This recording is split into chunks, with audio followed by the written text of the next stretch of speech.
And we're live! And I'm so confused because it actually asked me to press a button to get live. Well, last time it just went live without my saying so. Stupid YouTube. Yeah. Alrighty, we're back finally with an actual proper episode after all the filler stuff. Oh, I mean, it was fun to talk about Sage, but man, last Yeah. time's stream was pathetic. Sorry, Euan. I felt kind of miserable about it. Went about nothing. But hey, we're talking Sonic X and Fleetway again. Melting Man, how are you? Hey, I'm doing fine. Just getting ready for the spooky month now that it's October. Yep, it's that time of the Yep. month, or that month of the time. Yeah, just doing a bit of planning out some Halloween projects. Like I'm doing one for Archie Sonic Character Files where I talk about Wendy Nagus and the Witch Carters, which is basically the Archie Sonic version of the main villains from Tail Sky Patrol. Nice.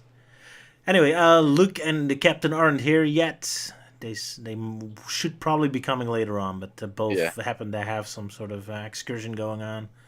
Mm. I'm kind of Yeah, disappointed they have Captain's- a yeah. life besides serving me, but there you Yeah. go. Well, Captain's a little busy with Captain Obvious at the moment, and Luke is, I don't know. Running late. He's doing Too British busy. things. Yeah, he's visiting doing British landmarks. It's his Yeah. duty as British citizen. Visiting a castle, trying to be all knightly about it. He got lost in the nameless zone where Tails is running around in. Possibly.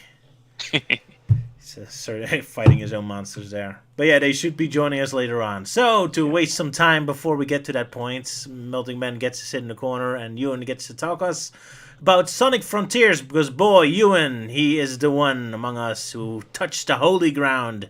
He managed to get a playable yeah. demo underneath his fingertips down Yes. at some random place he went to. Yeah, basically over at London XL, because it was the EGX convention. But I don't know, not really been to one before, but it's obviously just a gaming convention. And I think the only reason why anyone would go there is because Sonic Frontiers is available to play. Exactly. And of course, every gamer is obsessed with that game. I mean, I hope Exactly. so for Sonic Team. Yeah, and Ewan and the captain are pretty much our resident positive ones about Frontiers. They're looking forward to it. Well, Yeah. Melting Man and me are very cynical about it. Well, Luke is the You're adult more and cynical. just says, oh, it's a silly video game for kids. Don't worry about it. Yeah, I think you're more cynical than Melting Man is. Melting Man is just dismissive of all video games of Sonic at this point, aren't you? Yeah, just like, yeah. Well, I'm specifically... Sorry. Yeah, this time I've pretty much been very anti-Sonic games, at least specifically like after the meta era, because like after dealing with 10 years of that, it's like, nope, fuck that shit. I'm sticking with the other Sonic medias, like the comics and the movies and everything. Fair enough. Although, to be fair, I don't think Sonic Frontiers is going to suffer under the meta stuff. Well, besides the cyberspace levels, I guess. I mean, that's the Yeah. one thing I'm concerned about because they're talking about memories and cyberspace, but I'm not seeing any evidence that it's really going to be Yeah, explored in the story. It just feels kind of random at this point. true. But yeah, we'll 'Cause- see what they do. I guess anything is Yeah, possible. because but just because of like what we've seen so far, like, or at least what I've played and clips we've seen, it's like, nothing really about memories and such. So it's just, it's like not sure where that bit came from. Like, who brought that up? Especially when it's not in the game itself. I guess so. But yeah, we'll just be concerned but not complaining until the game is out, even though Yeah. concerning and complaining is pretty much the same with me. But yeah, I'm taking the story away from you, and sorry, man. No Right. worries. I mean, it's fine if you want to basically butt in and say like, I do not like this at all. I do not like it Oh, at I all. will. I will. That grass blade over there, that's just rubbing me the wrong way. Exactly. But yeah, That take the flower. mic. What do you want to say about it? Yeah.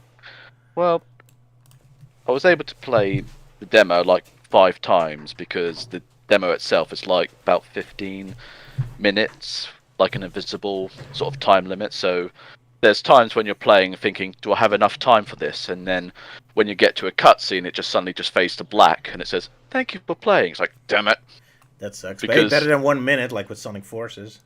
Well, at least Sonic Forces had the courtesy of showing how much time you had left, as opposed to Forces, not Frontiers, that just basically just keeps it hidden. It's like, oh, we know how long you've got. but we're not going to show you. Would be funny if the underwater music would play as your time is almost up. Yeah, Then for a minute long. I mean, it's to me that's like what they should have done. Like, you know, just playing the game and then suddenly the last 10 seconds you suddenly start hearing the drowning music. It's like going, uh-oh, no, I got to get there. I must see what happens next. No! Oh well, I have to wait till November. It's slightly more than a month at this point, I guess. So we're getting there. Well, it's hey. close. Yeah, a bunch of people, of course, are like requesting that October be removed so that they can play the game a month early. Whiners. You got Freedom Planet 2 to play in the meantime, guys. Yeah. Pretty good Sonic action there. And, of course, Spark 3 still. Plenty of good Sonic stuff out there. But, yeah, the big one, have to be a little more patient.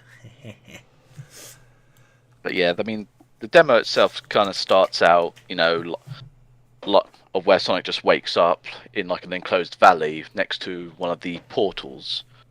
And, of course, he hears a voice saying, "Mortal, I am surprised you were able to get out of the cyberspace."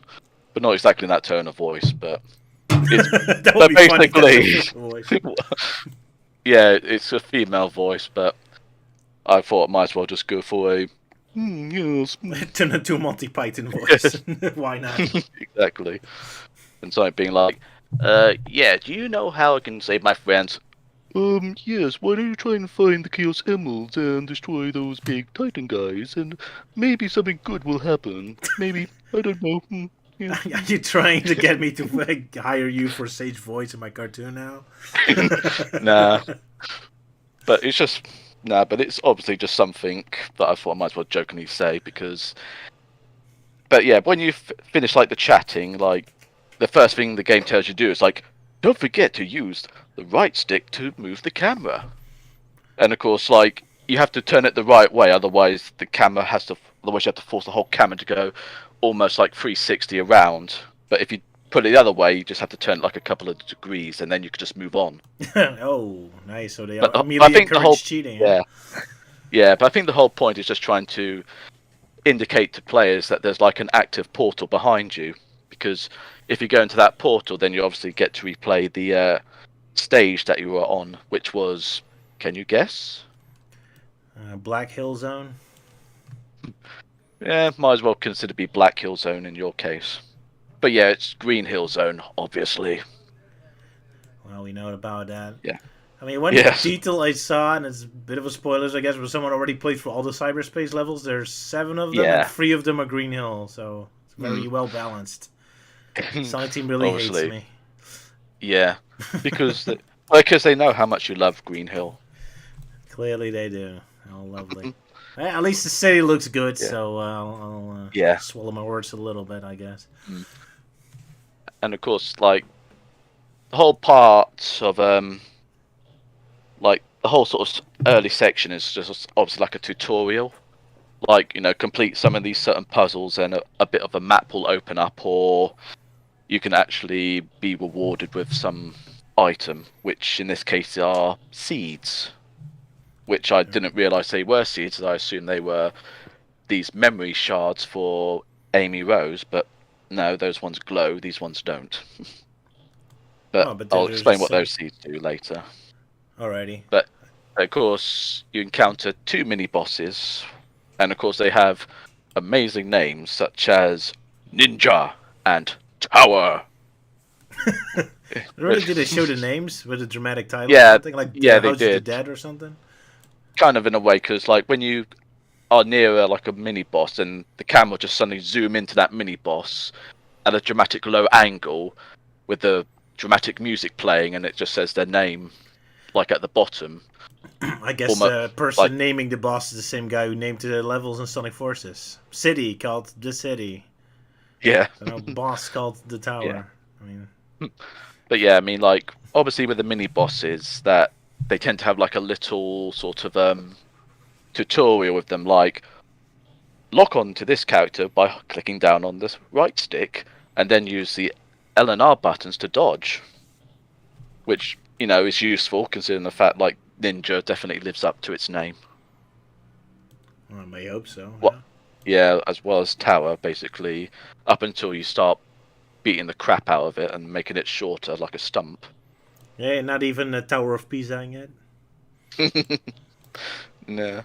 Ah, what a shame. If only it would fall over. But yeah. But of course, when you defeat these sort of like mini bosses or specific bosses, you'll get yourself like a gear, which are used to basically get into cyberspace via the portals. Right. And of course, the whole point of cyberspace is to obviously not only to complete them, but also to like complete certain tasks in the game, so you can be rewarded with a vault key. And what the vault key does is basically allows you to open a vault in like a specific area that basically gives you the Chaos Emerald.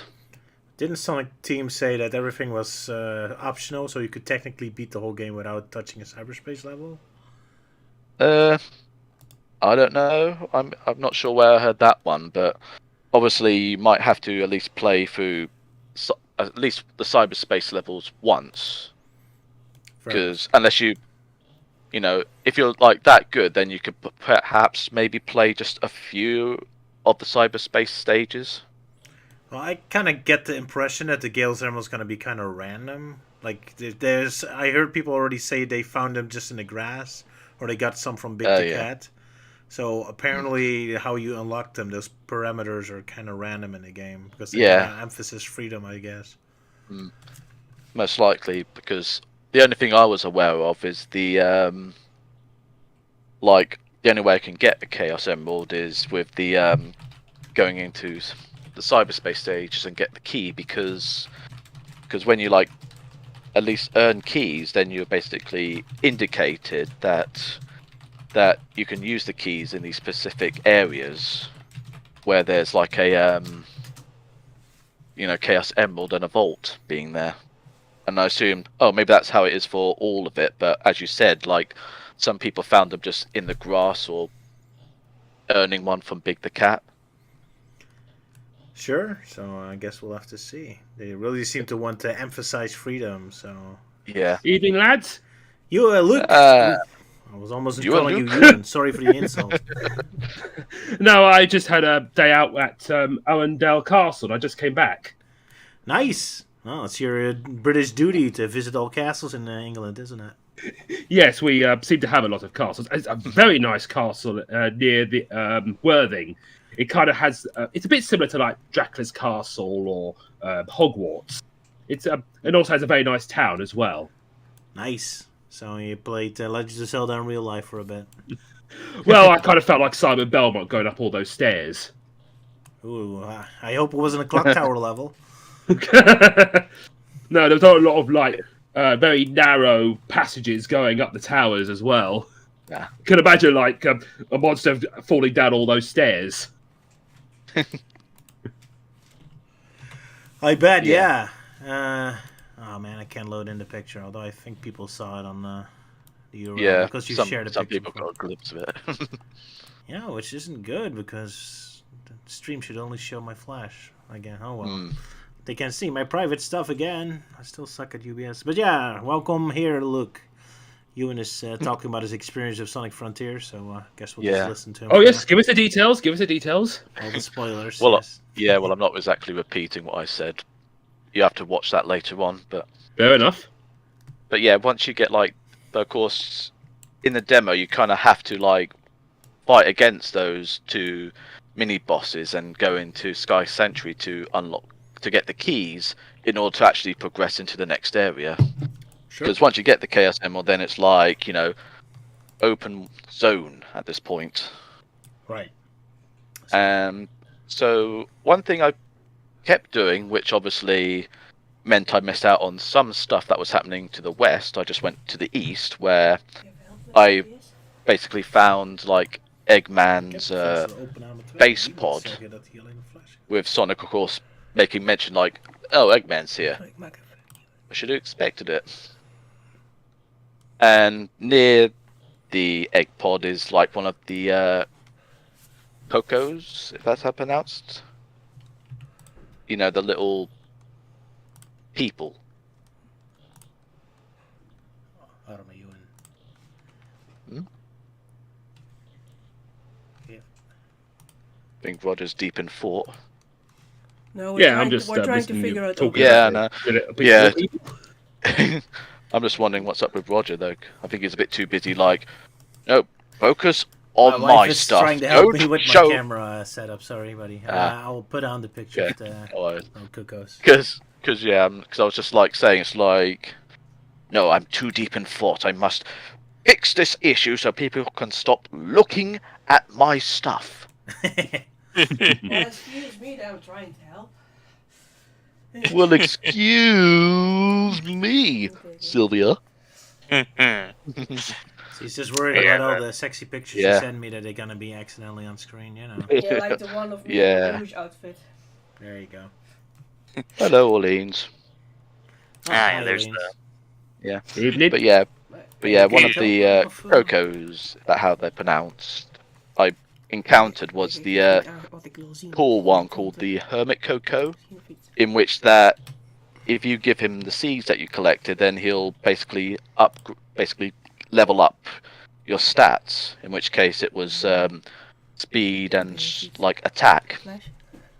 And at one point he does mention like, oh, I need to find the Elder Cocos. Can you please look them for me, please? And of course the Elder Cocos are literally just the small Cocos, I assume, but having grassy beards this time.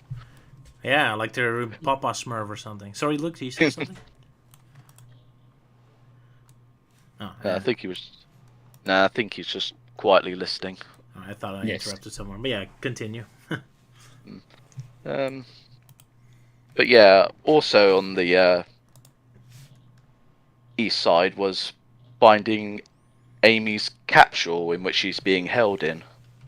And if you basically go to Eggman's egg pod, then that's where you'll be able to get a hold of a lot of her shards from. You can then run back and then free her, which results in her being in a very staticky electrical type state. But it also kind of harms Sonic in a way, because you know how in the trailer we saw in which his right arm was basically getting corrupted, as it were.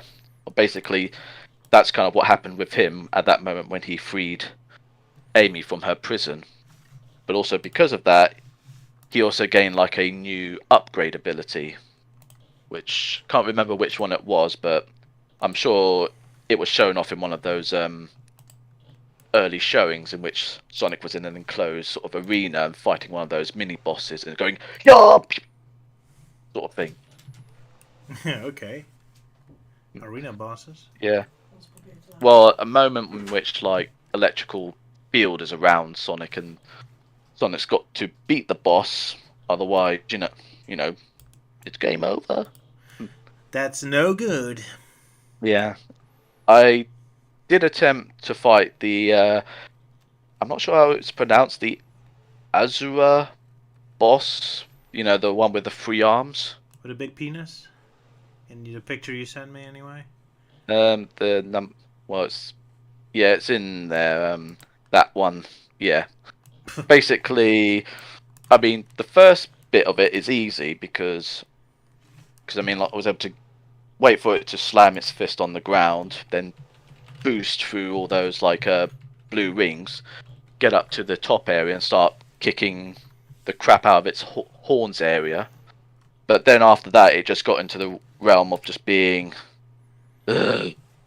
So what I thought was like going to be, oh yeah, I'm going to beat this boss to the point where I was saying like, fuck this boss, because like, I mean, it's not like the red rings that were giving me issue, but it was just trying to get back on top. That was the big problem, because it just kept, because with the first time it just managed to give me momentum to get on top of it to beat the little horn bit that it's got, but with the other two it just seemed to shoot me straight up and I had to boost to try and get on top, which was hit and miss, because either I would land there perfectly or I would just fly straight off or end up in the electric force field that was protecting its horn and sending me flying back down to the ground. Was like so yeah, it definitely wasn't exactly a pleasant time, and that was of course my final playthrough before I had to call it quits eventually. Alrighty. Well, Yeah. But yeah, I Certainly mean, there have explains a lot. been, yeah, I mean, there's been people that have obviously been speed running the game because I mean, we've seen people actually max out Sonic's ring count, which gives him the powers of movie Sonic, which, like blue lightning and like speed boosts, like making him go much faster until he gets hit, obviously. Alrighty. But I mean, Also, thank But- you, Shadow Tamer, for the $5. Now I get a little break. Hey, $5. Always nice. yeah, Come by so chocolate that means for that. we basically get like a $1 cut. Yeah, every penny counts in this crumbling economy. Absolutely. Yeah. Yep. I'll treat you for ice cream when I go to England next time. Sorry, Melting Man, it's going to be a little more difficult for you. Well, are you sure you're not going to bring Zodi around? Because you know how he loves ice cream. Yep. But yeah, imagine he'd just be saying, "Look at that interesting thing up there," and he just steals the entire ice cream van with a maniacal laugh, like "Ha!" type of thing. Like in that Cuphead episode. Oh, yeah. Yeah, But yeah, sorry for interrupting you. no worries. But yeah, I mean, like with some people, they kept going to the west, and that's obviously where they have the cutscene happen of where they encounter Sage and the first Titan, which, as Luke mentions, looks like one of those creatures from Evangelion, except more pissed off. Yeah. Okay. But yeah, it's kind of interesting to see like the cutscene in which like you do actually fight against the like the Titan head on. Like it slams into the ground, sending Sonic up into the air, and he's having to use his homing attack to basically smash the rocks to get to the head of the Titan, and then just try and like kick the crap out of it, but obviously to no effect, and gets grabbed and flung straight into the side of a cliff. And with Sonic waking up, realizing like, holy crap, I can't beat this guy. I need to get more Chaos Emeralds. Of course, and for the supersonic fight. Yeah. So I guess those Titans then- are more powerful than Perfect Chaos. Who would have thought? Yeah. So anyway, you sent me this like- screenshot of Eggman's pod. So what is that about? Because that I was something think- I was I not think- expecting. Well, it's actually based around like the opening cutscene that was recently leaked, in which he was apparently doing research on the island, and he ended up getting sucked into cyberspace. I really love it because it's the only kind of personality this entire island has. The rest of the island is kind of generic, but having like a little like portable Eggman research center, I kind of love the idea. Can you actually enter Yeah. it and explore and see what Eggman's office looks like and all that? Great, not. I tried actually Ooh. entering. I know. I mean, even I attempted to keep kicking the door down. It's like, open up! I want to get in here. See Eggman's Literally. personal Yeah. stuff. But nah, sadly you can't. Yeah, of course. Sonic Yeah, Frontiers big can't have a fat sense of boom. humor. I can imagine it just turns out to be his bathroom or something. Why not? the I mean, entire look at all the stuff you whole saw in Sonic area. Adventure 1. Yeah. So basically, that's just his bathroom pod. His main pod's somewhere over there. Of course, he Out needs of sight. privacy. Eggman is not going to pee in the grass. He's a distinguished gentleman, don't you know? Most obviously. But yeah, But yeah, sorry for interrupting you again. no worries. I mean, the one thing I did kind of find somewhat interesting, because I was trying to find a screenshot of it, but I couldn't, and basically it was like some of the HUD, but unfortunately I couldn't find it, because apparently on the bottom right, Sonic's actually got like a speedometer, like a speed gauge, showing how fast he's going, Okay, which I've cool. kind of, I mean, it's kind of interesting, even though like, how fast are you going? Let's see how slow I can be. I bet and the in the captain's gonna speedometers love are- that. He always had an obsession with that, like with the other Yeah. mobile phone game where you can make yourself go faster. Yeah. With the Roblox game, yeah. I mean, there are some other things about with the game that the captain might like, which basically is like maybe the controls in some way, because normally when you double tap A, you basically do a homing attack, but apparently that doesn't do that anymore. So you've got to actually push the X button like in Unleashed. Oh my, that would and shock the a lot of boost, people. you got to use the trigger buttons, and Right. then like with Breath of the Wild, that like Sonic gets like a little boost gauge on his right, and it shows like how much boost he can do before he tires himself out. Of course. And much like with the gauge, much like with like Breath of the Wild, I mean, like it does like self recharge after a while, That's nice. so Also, you don't need to beat the crap out of bosses or collect rings and such just to keep it up. that's good news. Well, especially since bosses look kind of time-consuming in this game. Anyway, I guess I have to ask: did you notice anything about the physics? Because that's what people are always obsessing about, like rolling physics and all that sort of stuff. It's fun to roll down Not hills. 100%. I wasn't really paying attention to like the actual physics. I was too busy like trying to speed run through the game, like trying and see everything I possibly could. Ooh, blasphemy! A Sonic fan not I obsessed know, with physics? it's How dare terrible. you? The classic fans will murder you.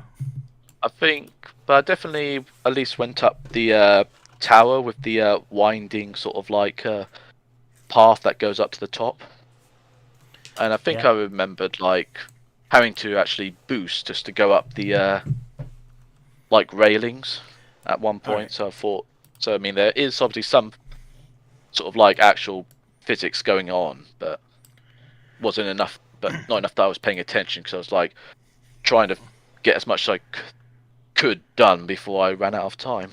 I understand, yeah. So you noticed how automatic all the platform bits were? Because that was something I was kind of concerned about. Like, okay, sure, the open world is open and free, but as soon as you touch one of the springs or the boosters, the game pretty much takes over and you just go on a roller coaster ride and get sit back and watch till it's Well, over. yeah, I mean there are some bits that happens, whilst there's also the like proper sort of like platform sections of jumping onto the floating platforms and trying to basically homing attack on all these sort of like balloons, I might as well call them. Oh, I hate that, but okay, yeah, sure. So there's actual gameplay going on. That's good. Hmm.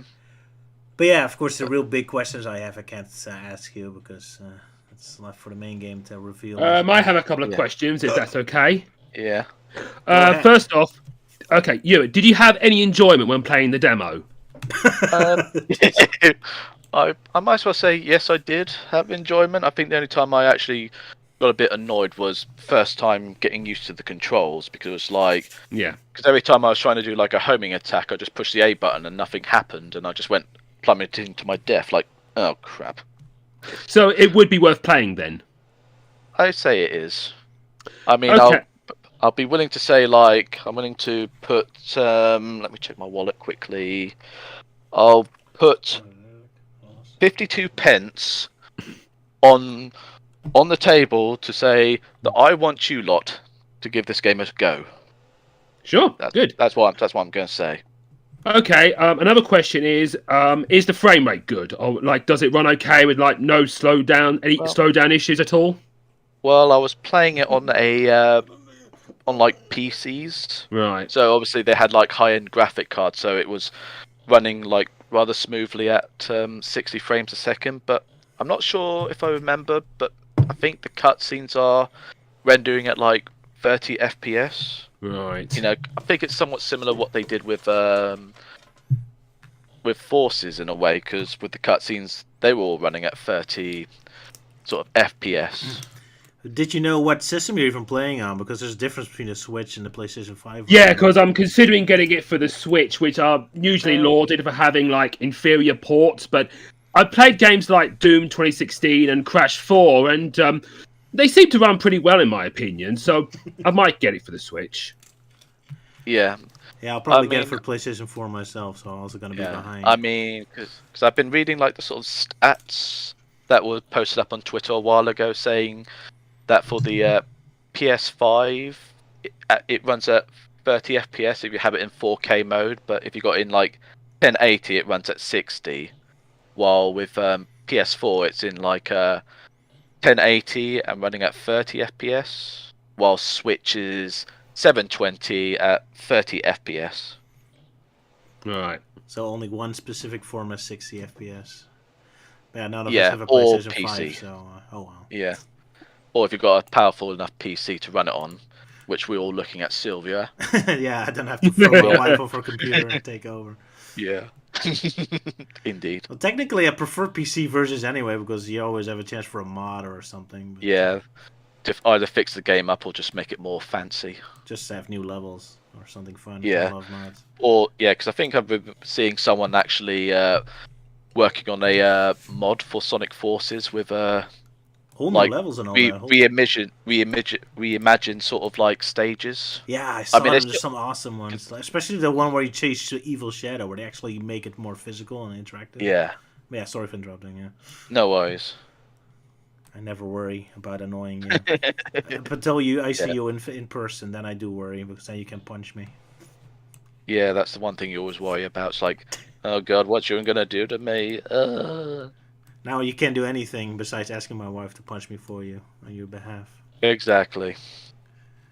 Sylvia! Using my wife as a soldier against me. How dare you, sir? Nah. But yeah, I mean, there was also the, but still keeping with Frontiers, there's obviously that spoilers that happened, you know, when someone was able to somehow get a hold of the demo and yet bypassed all the the time limit, so they were able to explore more of the game, such as the actual opening cutscene, all the cyberspace stages, as well as the fight with the Titan. I'm completely baffled As- how they did that. Mm. But yeah, I guess What- we'll never yeah. find out. Well, I think to me, the thing I'm just wondering more about is how he was able to get a hold of that game, unless he was actually an employee or he was able to quietly sneak behind closed doors and basically download the entire game onto his 128 gig USB stick Yeah. and then muck about with it afterwards. And without Sega employees finding out.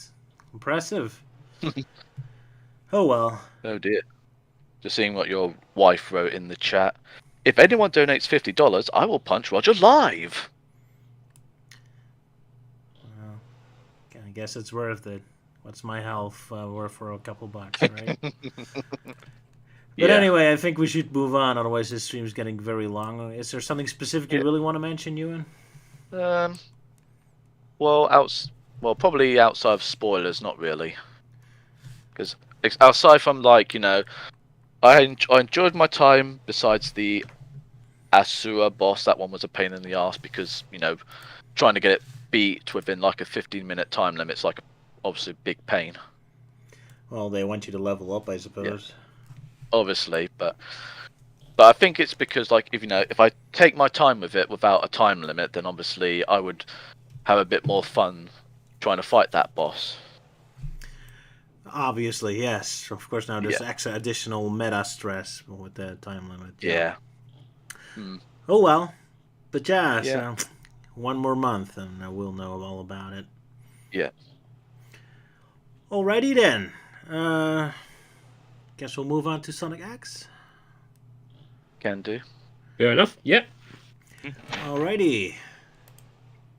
Our Sonic Battle story arc, finally. And, Which means I could finally show off the thumbnail. Yeah.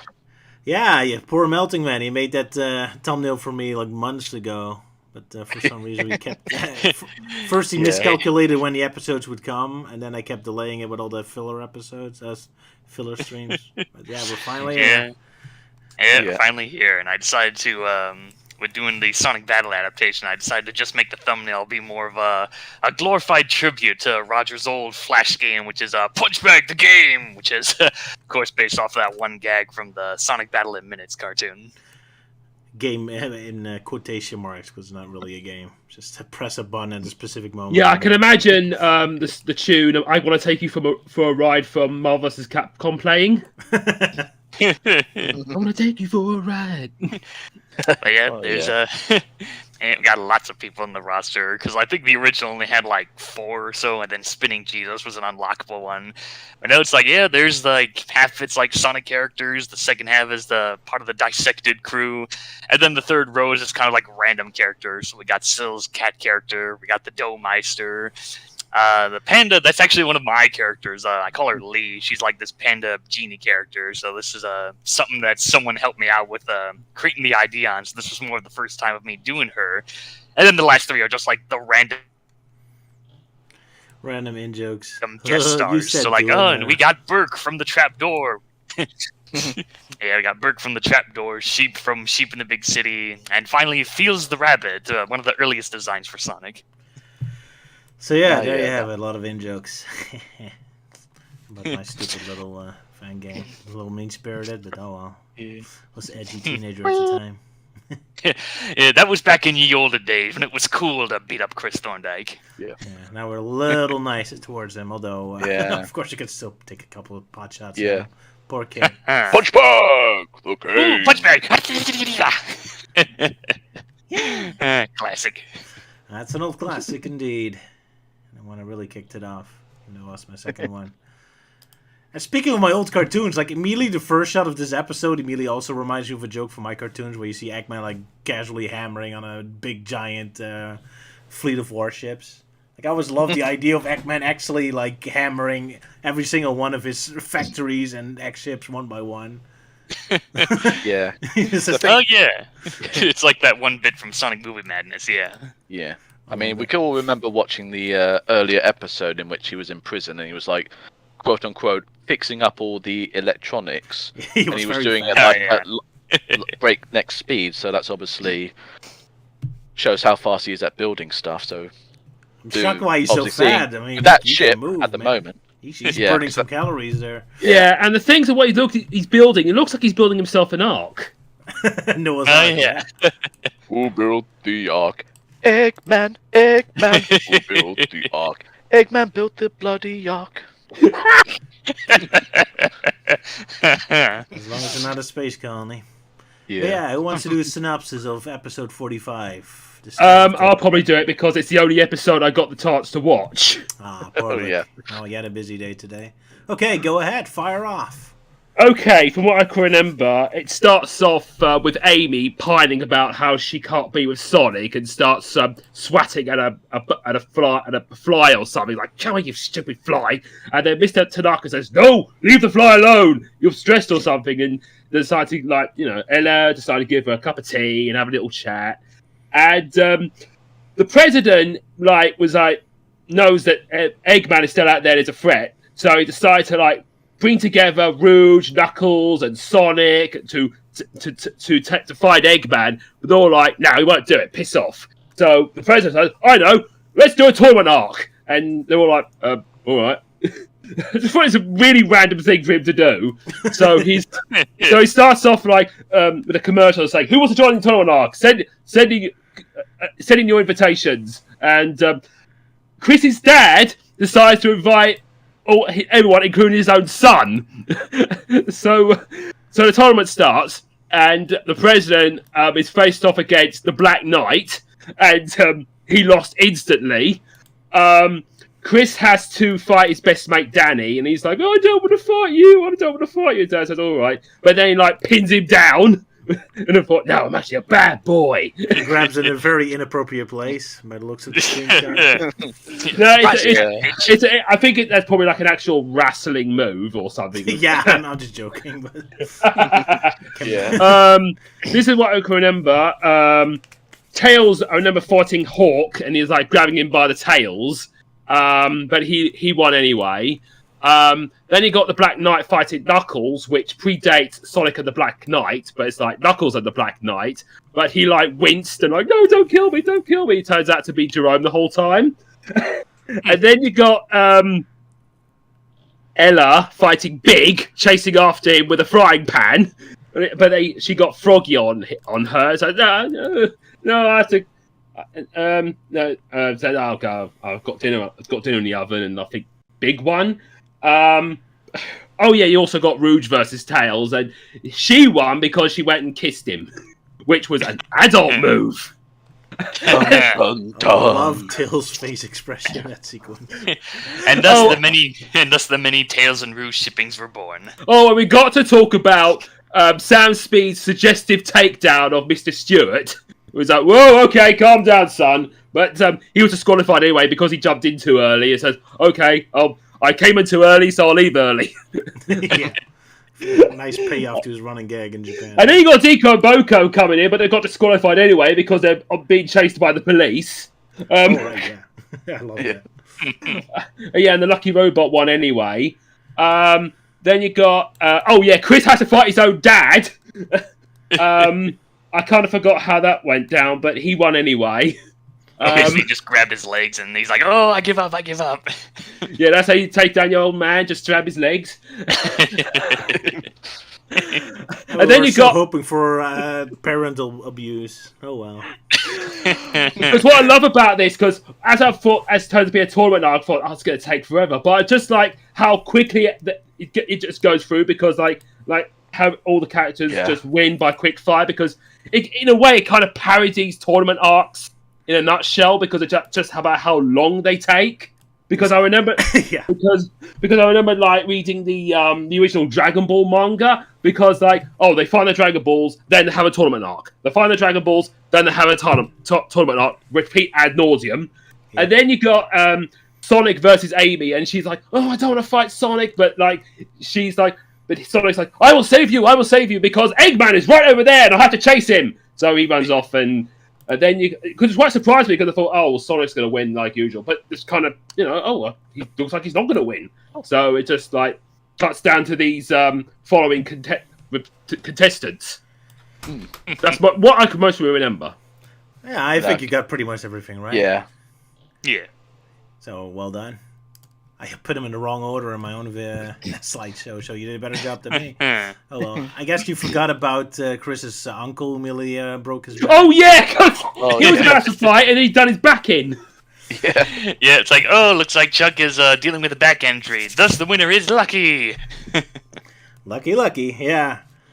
Man, this episode is something. Yeah, it's kind of hilarious how they set up the whole tournament, because it makes absolutely no sense. Yeah. But I especially love the beginning. Like, she's like, we invited Sonic, Knuckles, and Rouge in to have a talk to him. They enter the door. They're just sitting there drinking their coffee, waiting for the interview to start. And immediately, they're not interested. We have to do something. It's like, haven't even started talking yet.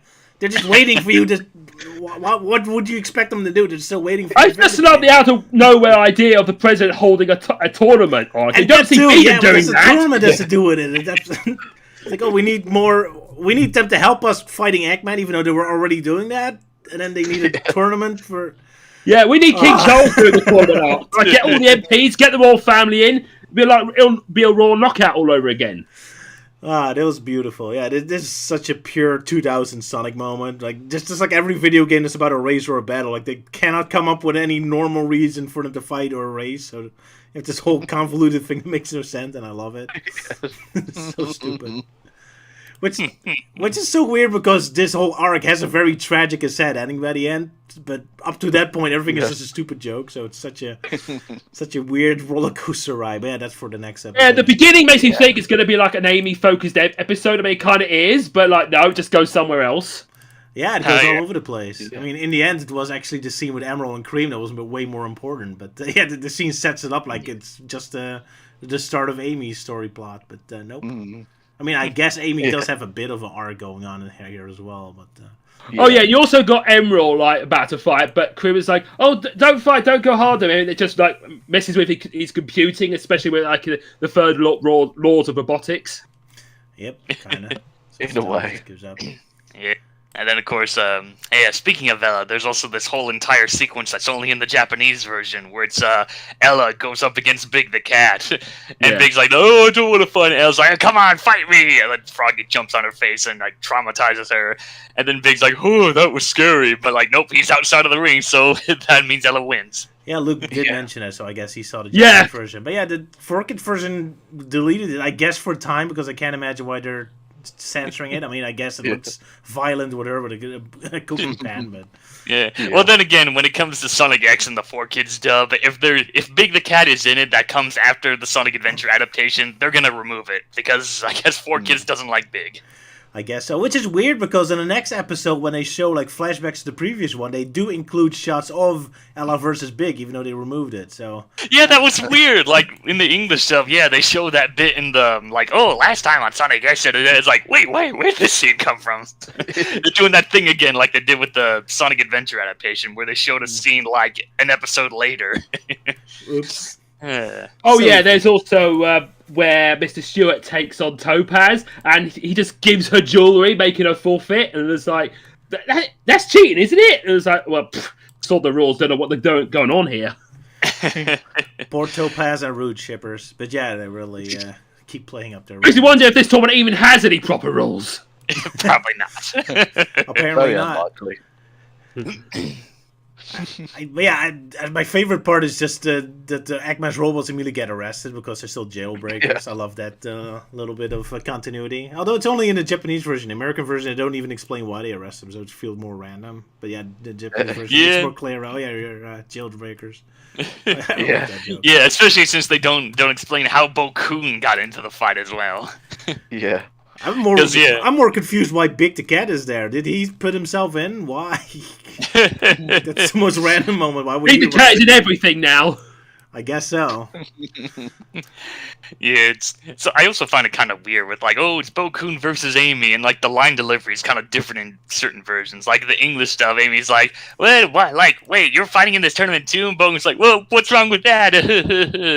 But then the Japanese version, he's like, I am Bo-kun, I'm here to fight you," and Amy's like, "Wait, you have a name?" And then Bo-kun starts bawling his eyes out. So.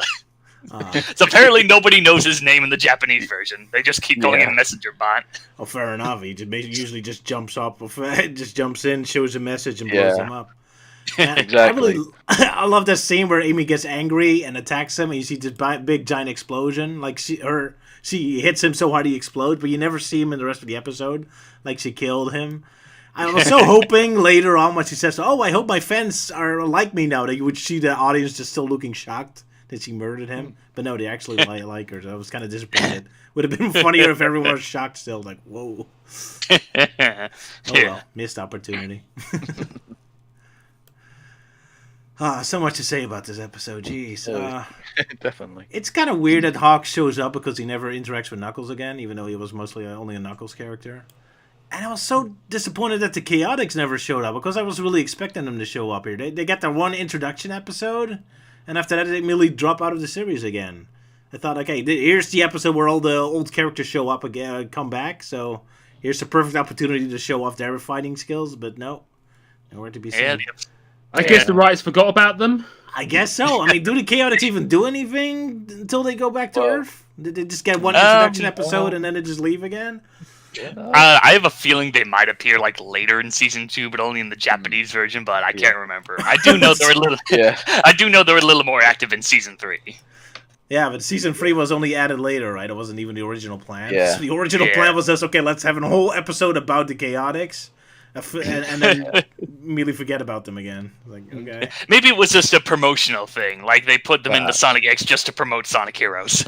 I have to assume so, yeah. Because, I mean, they weren't in the actual game themselves, but neither was Big, but yet he turned up, so what reason is there? Yeah. I don't think this Sonic Battle adaptation is really too interested in actually following the actual original game. Well, Other than true. just it's about fighting and indeed Yeah. Emerl going nuts at the end. And Emerl. Yeah, I keep calling him Emerl. I guess it was Emerl. Oh, Well, Emerl? Well, could be ML, that's in the English dub. It's usually Emerl. oh so Yeah. the English dub, the 4Kids did it wrong. Okay, good. Well, yeah, because we pointed out before how in the English dub they keep calling him ML. All right, fair enough. I'm surprised I haven't called him Elmer. Elmer Fly. Oh, speaking of Elmer, because that's the referee, right? The baseball guy's Elmer, right? Because I Yeah, love how pissed off he looks every time someone wins. He looks like very disdainful, like he's angry that they won. How dare you? Like here with Tails, for example, he looks so pissed off at Tails. Tails so happy. Like, yeah. I had to take time out for this. Like he really disapproves of all the winners. This is way too silly for my taste. Exactly. I'm secretly Morgan Freeman. Yeah. I think he only looks happy once, and that's one Lucky win. So I guess Lucky has his preference. Yeah. Lucky is his favorite robot. Yeah. Every other time he's just miserable. Oh, and I love when Chris' dad is immediately defeated. You see the mom and the grandpa are really angry and disappointed. Like they were really looking forward to the dad beating up Chris, I guess. Like, oh, Yeah. damn it, I wanted to see my son get beaten up. Why? You should have got the belt out. Yeah. Yeah. It's like that golden moment of seeing, like, but I think they had to did not include that, otherwise that would be called parental abuse or something. Not if it's a tournament fight. Yeah, most fights don't really involve any fighting. I think in the entire tournament, even though there's like 20 fights, but there's only like 4 that actually involve any fighting. It's mostly just the Sonic characters that are mostly fighting. Yeah, I Chris. haven't had to see the humans fighting. Yeah.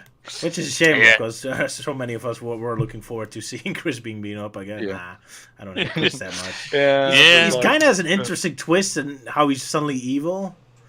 Oh yeah, that's kind of interesting because the Japanese and American version do something completely different with him, don't they? Know? Yeah, the Japanese version had this whole kind of subplot about like Chris, like, oh, I don't want to try and be a kid. I want to do, if I'm a kid, then I have to be nice and blah blah blah. Which for some reason that got cut out in the English dub. No, the English dub does have it, but they changed it into like a moral, like where it's I wanted to be evil, but it wasn't fun, and then Sonic is like, oh, don't do it again. Like, okay, kids.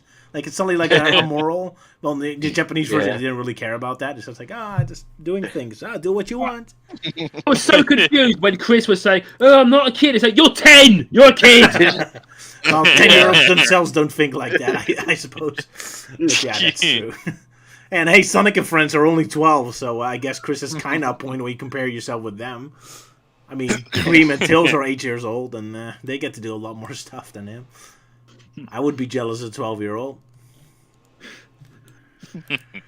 Yeah, anything else? Oh man, this episode's just jam-packed. I kind of like seeing Knuckles and Amy and all actually getting recognition, because that always frustrated me in the other episodes where everyone's always only hyper-focused on Sonic. Like, they're also alien beings that can fight robots. Well, I don't know if they get any respect. Like, no, only Sonic for some reason. But now in this episode, finally the others also get a little moment of recognition, so that's nice. Yeah. Yeah, Tails gets his fangirls and all that. Yeah. Of course. Yeah. Also, I really love how Knuckles is suddenly much more narcissistic. I mean, this is a running thing in all the 3 episodes we have, but he's like constantly showing up in commercials. Like, his commercial was hilarious, like filled with explosions and all that, and him like all having cool poses. Like, it's so hilariously out of character and in of character, like imagining Knuckles like directing his own commercial like that. It's like, show me do this cool thing and more explosions. Oh, look at me. Like, Yeah. And then then you see like the receptionist like reactions to it, and it's very different in both versions. yeah, that's also weird because in the Japanese version they set up a plot point that Knuckles' commercial is so scary that nobody wants to join the tournament. Yeah. Explaining why it's only Sonic characters, I guess. Well, the English version for some reason removed that and just made a joke about girls liking Julie, I guess. I think it was something just like one of the receptionists joked like, "Hey, maybe you should join that competition. Oh yeah, that'd be fun. Ho ho!" And then it just kind of cuts short there. I think she said, "Oh, if you get the Gale's helmet, they're gonna turn it into a bracelet." Oh no, wait, no. She says he turns it into an earring, and I'm like, how the hell is that gonna work? That thing like would weigh a ton. Imagine getting all superpowered. That would be really funny.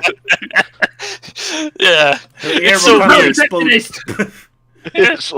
It's like like first a Chaos Emerald becomes a wedding ring, and then the idea of it becoming an earring. Like, what's next? It's gonna be like a like a necklace. Also, And in it this just weighs it universe, down. didn't the Gale's Emeralds go crazy if they get together close? Like, imagine Rouge having all the Gale's Emeralds as Julie, but every single time she moves, all the Gale's Emeralds go nuts and explode in her face. Well, I think it was established that it just took them a while to like the can't reaction to get used to them, and then it eventually cools down so they can have like more than one together. Yeah, I guess so, because they don't really bring up that plot point anymore. Oh man, this episode is just so jam-packed with stupid stuff. I love it. Yeah. And I was kind of surprised that there was quite a lot of like scenes that was only in the Japanese version. Like, there's that, and then of course the scene that I have to bring up is the opening with Cream and Vanilla, picking flowers and Emerl's helping out. And it's kind of a shame they cut it short in the English dub. 'Cause in the Japanese version, you see Cream giving her like a flower necklace, like, "Yeah, you're my best friend, Emerald," and and all that wholesome stuff.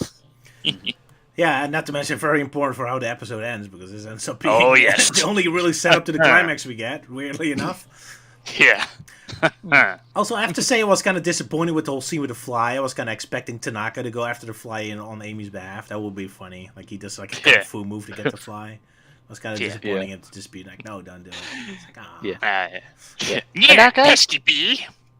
Tanaka, get rid of that fly. Yes, Mistress Amy. That would have been great.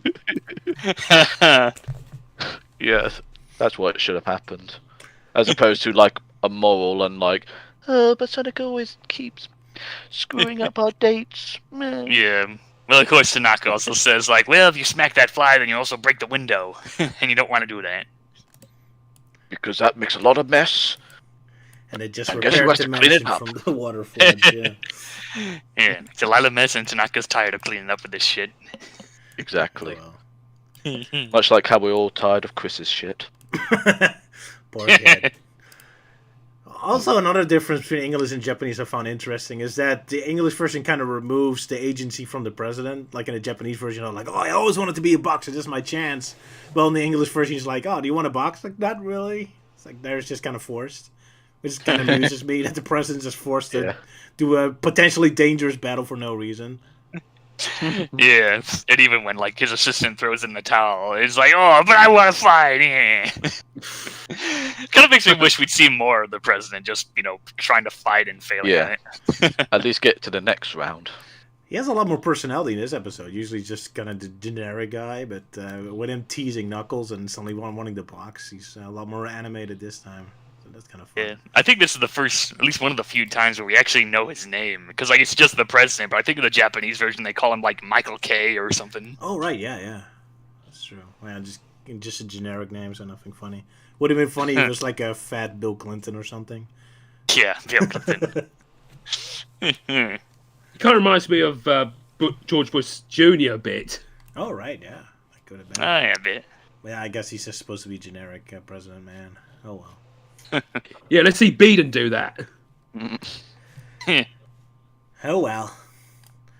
Yeah, anything else? Gee, there's so much in this episode. Yeah, a lot of stuff happens. A lot of stuff happened, yeah. Yeah, I'm kind of amused how random Eggman is in this whole episode. He doesn't even have an evil plan or anything. He just flies by and...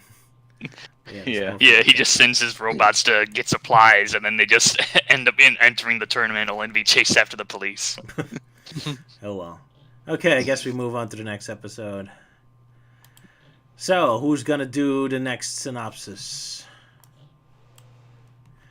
I guess it's my job. Alright, so, funny enough, the American version starts with flashbacks to the previous episodes, which not only includes Big the Cat, well, that was cut, but it also includes more violence than the original episode even shown, because they showed this picture of the Black Knight doing this move where he kind of moves up his arm, and then the narrator says, oh, the president was clobbered down by the knights. It's like, whoa, that didn't happen in the episode, I wish. That sounds a lot of violence. So that was kind of a weird detail. But yeah, okay, so the episode itself. Yeah, more random fights, Knuckles versus Chris, but Knuckles refuses to fight Chris in the Japanese version because he's honorable and doesn't want to fight weaker opponents, which is kind of missing the point of a tournament, but whatever. In the English version, he doesn't even have a reason. He just doesn't want to hurt Chris, which is even more pathetic in a fighting tournament, but whatever. But then, basically, Knuckles managed to defeat Chris by reminding him that he has to fight Amy and Rouge next time. And I assume because he doesn't want to hit girls, he moves out, even though the episodes don't want to admit that, so... They do it as if Rouge or Amy would be more dangerous than Knuckles. It's like, oh, Yeah, Rouge might hurt me, but Knuckles might hurt you too, smarty pants. Yeah, I think that's the reason. Chris is more freaked out about Amy and Rouge being more deadly than Knuckles. Would be kind of funny if he gets beaten down by Knuckles and has blood out of his mouth. But hey, at least it wasn't Rouge or Amy. Dude, I think Knuckles is also pretty dangerous. But yeah, I admit I wouldn't want to fight Amy or Rouge either. That's dangerous. But yeah, so Chris basically just acts he's sick to get out of it. Mr. Stewart gets into the fight, but gets recognized by the reporter because he was undercover with her in the Sonic Adventure 2 plot, so then he has to leave because his cover is blown, which is a cute callback, I guess. Though it does kind of open a bit of a plot hole. Like, if she just noticed it, now, then how the hell did she not notice it before? With the bit with Sam and everything. That's a good point. But I guess now she got a little more closer look to him or something, I guess. So yeah, here's a picture of our referee looking happy for the only time. So I guess Lucky is really his preference. So is mine, anyway. I like that Japanese joke here where Sonic says, like, Eggman, stop! And then Eggman is like, oh, no one is stupid enough to stop just because someone tells them to. Which, indeed, I always kind of confused why people would always scream, stop at villains fleeing. But I would have expected the 4Kids version to have that joke, too, because it's such a 4Kids joke. But they had, like, a more boring joke, or not even a joke, so that was kind of weird. Anyway, yeah, Eggman and Sonic are still chasing each other. Tanaka fights with Emerl, who copies his move and therefore defeats Tanaka. Kind of Amy and Rouge have their fight, which is one of the few fights that actually played straight. Amy loses because he loses her hammer, which almost crashes on Chris. And they kind of miss a comedy potential there because Chris was kind of saying, "Oh, I'm kind of scared by Amy" or something. "Oh, I'm happy I don't have to fight Amy." Like it's such a joke setup where he has to say, "Oh, I'm glad at least I won't get hit by Amy's hammer" or something. Then her hammer falls down and still gets hit. It would have been a nice slapstick moment, but they missed their opportunity. Oh well. Then we get Knuckles and Rouge against each other, which my French friend Alex is her favorite scene in the entirety of Sonic X. Because Rouge decides to fight in a tent to give herself an advantage to play off with Knuckles' sense of honor. So they fight in the dark so the animators don't have to show Rouge being beaten up, because watching girls getting hurt would be censorable, I suppose. But yeah, the whole scene, especially in the Japanese version, and according to Alex also in the French version, really plays out as if Rouge and Knuckles are secretly having sex in the tent. Which is even funnier when you get all the reactions. What, in public? Well, they're in a tent so nobody can see them, but you see all the people kind of staring at them with weird face expressions. Like, whoa, what's going on there? The final blow! Yeah, that's especially with Rouge's comments indeed. Like, here's the final blow. But even without the potential sex... But even without the potential sex jokes, the whole scene's funny to me anyway. I mean, Rouge walks out of it like she won, and then she falls over anyway. But then you see that Knuckles is still standing. It's like, okay, but what was going on with Rouge then? So Rouge just randomly decides he won, even though Knuckles was still standing. So, you know what? I think I won. Walks out, falls unconscious. Like, yeah. Okay, what was your plan there, buddy? Oh well. I guess just assuming for a weird. She was, like saying, like using her ultrasound hearing and assuming, like, yeah, I think I beat Knuckles enough to win.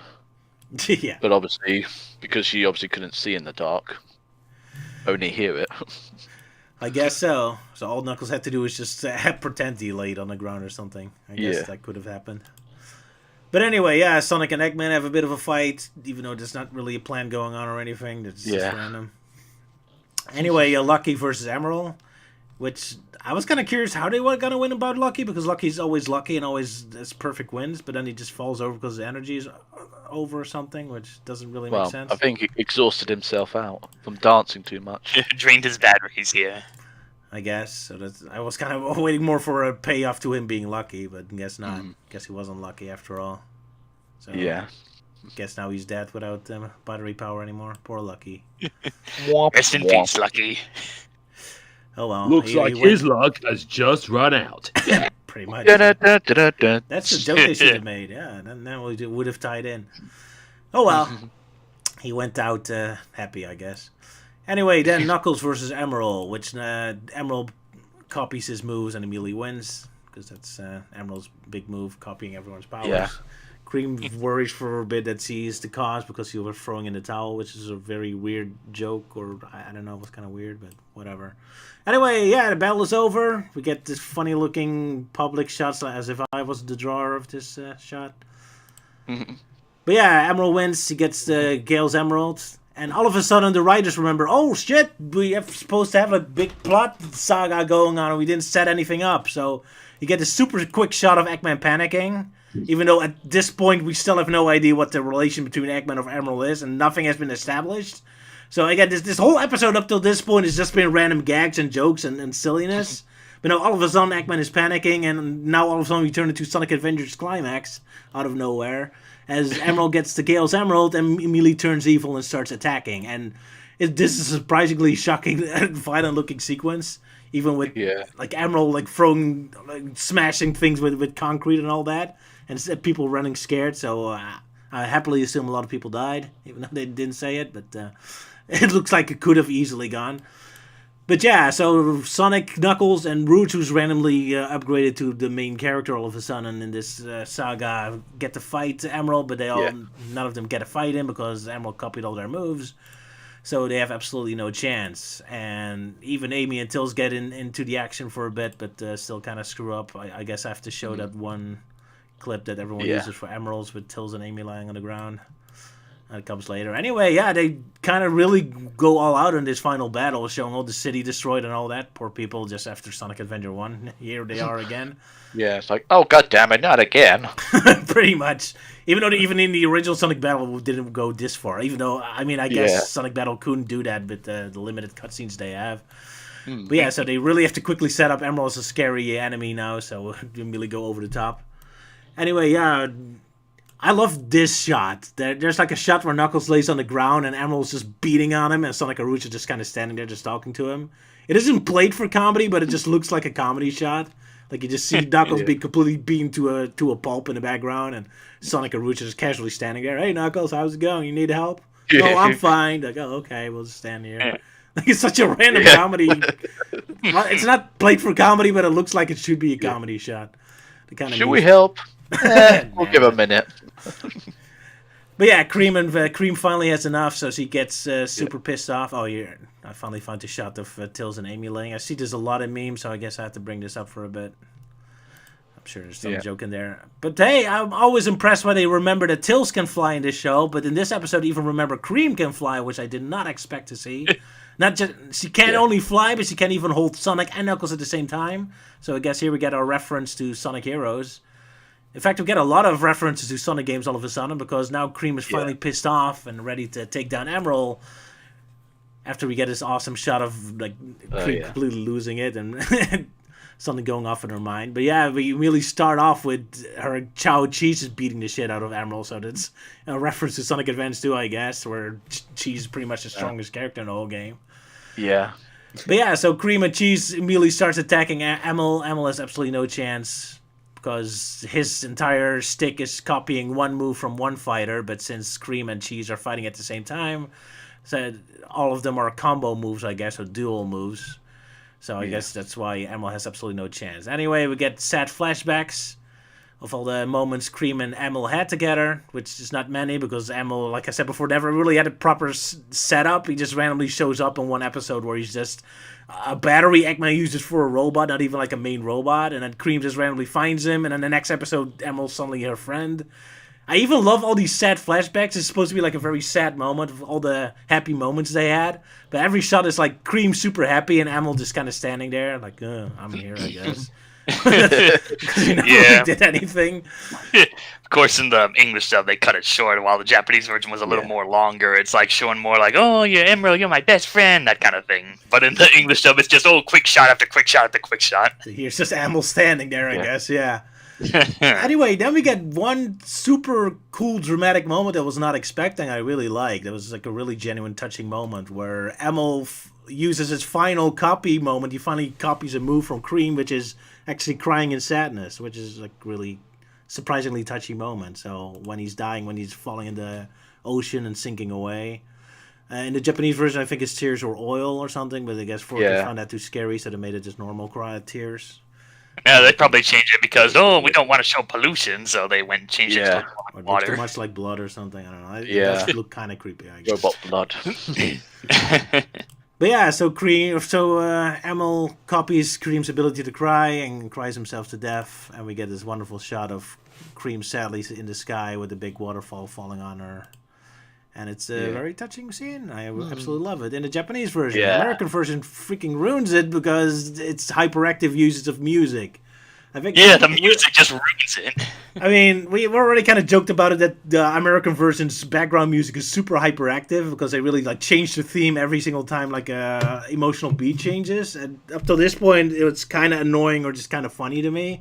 But here it really ruins the scene because Cream punches Emerl, so it's heroic music, and then Emerl dies, so you get sad music. But then Emerl explodes, all of a sudden it's like horror music, like a horror sting, and then it's sad again. It's like, man, the music is all over the place. It completely ruins the whole scene. It's kind of funny, I guess, but also irritating. Yeah, especially when they cut down with some of Cream's scene, like, she's like holding Cheese, who's like crying, and Cream's like trying hard not to cry, and then it just kind of ends there. But in the Japanese version, after the explosion happens, then Cream starts like crying crazily and just screaming like, "Oh, Emerl, no!" So yeah, To Forket's credit, her Cream voice in the English version is kind of annoying, so I don't think many people will be happy to hear her scream at full noise for a full minute. But, the whole emotional payoff for the whole thing is pretty much gone in the American version. Yeah. Yeah, Oh, well. which is one of the many reasons why the Japanese version is better. To be fair, there are some points where I kind of prefer the American version, especially in the next episode. But especially Cream's sequence here, for the Japanese version, definitely superior. Well, I pretty much already ruined all my jokes and observations, so I guess it's your guys' turn. What do you think of the episode? It's very interesting seeing like the rest of the contendants going in and out, especially the whole bit with like Knuckles and Rouge that kind of comes out of nowhere. It's like, oh, let's just fight in a tent so that she can have the upper hand. Yeah, I guess they really didn't want to show any of the females getting hurt. Although Amy and Rouge did get a bit of a fight sequence. But yeah, I guess girls are allowed to hit girls. Oh yeah, male on female battle? No, that's too much. But cat fights? Yeah, that's totally okay. Oh well. Who understands the logic of... Oh yeah, I'm just noticing that image though with the contestants on there. And it's like, yeah, for some reason they don't have a proper picture of Lucky on there. They just use Mr. Stewart, and I think the English dub, they just leave it at that. But in the Japanese version, they have like E77 printed on it. It's like, okay, at least they got the E series number on it. That was so funny. Yeah, I saw that. I was like, what the heck is Mr. Stewart gonna fight himself? Like, did he put himself in the list with both of his secret identities? That was so funny. Yeah, continuity mistake, I guess. Very funny one. I wanted to see Mr. Stewart beat himself up. That would have been great. Oh, well. Missed opportunity. Wasn't the point of the whole tournament by the president was to draw out Eggman or something? Join the anti-Eggman team, yeah. Yeah. Yeah, because it seems to have been completely pointless because it didn't seem to be what the president wanted. Yep. Yeah, it's so funny like because most of the team already is anti-Eggman. But although it would have been funny if one of Eggman's robots would have won. Kind of Dukan won, and then okay, you're in the anti-Eggman team now. Like, wait, why were you joining this tournament again? That would have been funny. I mean, technically, Eggman's robot did win, Emerl, but sadly he killed himself before, or got killed before he got to fight Eggman. Oh well. But yeah, he died by the big sad. Yep. Yeah, you have any comments on this episode? He's gone to dinner. Oh, he went to dinner, yeah. Oh, whoops. Sorry. Never mind. Doing it gone. Yeah, like I said, I already ruined most of the jokes, so I guess no one else has any statements about this. Melting Man, anything more about Cream? Well, with the whole bit with Cream, I kind of realized, like, I think this is the first time that Cream has actually flown in Sonic X. Because, like, most of the time, she's just on the ground being the kid character and everything. So this is, like, the only time she actually stands up for herself when going up against Emerl. Man, people who didn't play the games must be so confused. Not only because Team Chaotic shows up for no reason, but indeed Cream suddenly flies, which has never been established before. And not to mention, like, the whole backstory of Emerl. Like, man, I can't imagine watching Sonic X without knowledge of the video games. Like, just watching this goofy as heck episode about tournaments where almost every battle ends on some goofy punchline. And then all of a sudden it turns into a super dramatic ending. I mean, if you play Sonic Battle, you're kind of waiting for something like that to happen. Like, oh, I guess we're doing this now. But yeah, if you don't have that context, it's so random. I still love the fact that Eggman shows up in the final sequence just to quickly throw in some very quick exposition because they completely forgot to set up Emerl. Like, it's like, oh yeah, Emerl is like an ancient robot and he's now gonna attack. Okay, bye. Like, it just shows up literally just to say that sentence and fly off again. Like, oh yeah, we didn't set that up. And even funnier in the English version because they don't even say ancient. He just says, oh, he's an old robot, which still seems to imply that he made Emerl. So like, oh, Emerl is just a robot I made a couple of years ago, I guess, and whatever. I suppose it kind of reminds me in your Sonic Battle parody where like Eggman gets rid of Emerl, and then he changes by saying, no, I want it back now. Exactly. That's kind of how this feels like. It really has the pacing of one of my cartoons, yeah. Yeah, now all we need is just, Emerl committing a suicide and just shooting himself in the head, like in Sonic Battle in Minutes. Oh, that would be wonderfully dark. Yeah. Sorry, guys, no punch bag. Hey, guys, I missed something. Punch bag! Hey, we saved the world with suicide! Whee! When I made that, I didn't even realize Sonic Battle actually did have a Sonic X adaptation, considering I put so many Sonic X characters in there. But, Yeah, because, you also featured a Sam in a cameo in the Sonic Battle in Minutes bit. Yep, not even purpose. It's quite the coincidence, yeah. Yeah. Oh, no, he's all like derpy. It was like, oh, you never defeat me. Yeah, and he just falls over. Just making fun of all the stupid rivals Sonic always has. Oh well. Old silly cartoons. But yeah, I guess we're done with this episode now. Yeah, and thus ends the video game adaptations in Sonic X. Yeah, even though we still have 5 episodes to go. So I really expected Season 2 to be just nothing but the video game adaptations, but there were still plenty of originals. Yeah. Speaking of originals, we get to the next episode, which I kind of question how original it is, because it's an episode that feels like a parody, but yeah, who's going to do the... Yep, I already called dibs on this one. Alright, fair enough. Go ahead. So...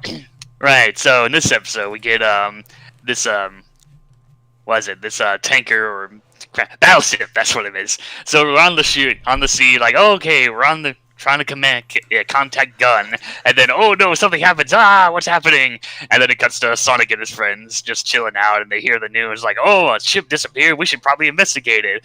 And then we get this moment where Robotnik discovers this news article that apparently Knuckles had discovered this ancient map.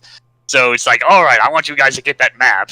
So Deku and Boko disguise themselves as mummies and manage to scare the caretaker and get the map and just run off. But not before getting some quick whoopee with some of the ladies. Anyway, so Robotnik gets the map, like, I have found the location of this spot. And then Knuckles and this archaeologist guy go in. Lots of expedition dumps. So anyway, they go off and finding this island. We're like, oh, there might be some ancient ruins there. But then Robotnik shows up like, yeah, well, I've got another plan. This particular spot happens to be a location where it connects to every volcano in the world. So thus I will create my mass destruction of mass genocide. So lots of battles happen. And then Gun shows up where they apparently stole one of Robotnik's old ships and use it to battle against him. So, yeah, lots of fight sequences, battleships, hostage situations, because we find out that the member of the battleship crew are actually still alive. So, yep, they fight it out. Rouge goes in to investigate and find the hostages. And, of course, eventually they all win. But then we see Robotnik make his way to the volcano. Is this it? Are our heroes failed? Has Eggman finally won? Don't miss our next exciting episode, Sonic vs. the Underground Monsters, or the Volcanic Venture. Wow, you're the complete opposite of me doing a synopsis. I explained every single joke, and you just blasted through it. Well done. Yeah, well, and then of course the ending, I just felt like just throwing in a Rocky and Bullwinkle reference. Because I've been watching that recently. The original, not the reboot that everyone forgot about. I forgot to include screenshots of the nightclub sequence. How stupid of me. That was the most important scene. Oh, come on, that's the best part. You'll fail. I fail, yes. I'm so deeply sorry. Maybe if someone sent it in the Discord, I'll quickly get it in. Oh man, this episode was crazy. I have to assume this is a parody of something, because that's the only reason how anything of this flows. I mean, it starts off like a horror movie, like with the boat stuck in the fog, and suddenly something going wrong and lights going off, and then you see the little dinghy of the boat is floating in the water. It kind of reminds me of the opening of 20,000 Leagues Under the Sea, but I don't know, the whole bit with them going to like, oh, gotta go to the volcano, into the, channel all these things, and I'm kind of like, I don't know, is this kind of thing related to Journey to the Center of the Earth or whatnot? But I just looked up the wiki article, and it's, I'll just read it. The episode's Japanese title is very similar to Frankenstein Conquers the World, and there are several homages to the film throughout the episode. So I guess that's what they're referencing in this episode. I knew there was something. Yeah, because the logo in the Japanese version also looked like a movie title. I thought it was like a Godzilla title or something, but I guess it's Frankenstein, also fine. Okay, first of all, I love this scene in the boat, especially, I think in the English version, because they use so many like generic army lines, but apparently the writer didn't really think about how they fit together, so you get this wonderful little section of her saying, "We're under attack by a boat," and then what's happening? Toga, what's happening? Why are you not responding? It's like, which part of we're under attack do you not understand, smarty pants?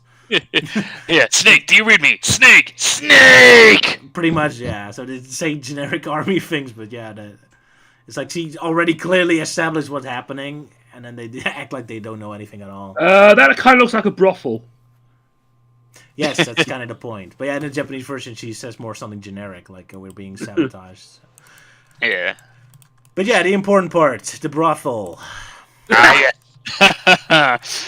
Yeah, so basically in the Japanese version, after they steal the map, Deku and Boko are running, they bump into Knuckles, and he's like, "Hey, watch what you're doing!" Like, my perfect blonde! So he chases after them because they ruin his food.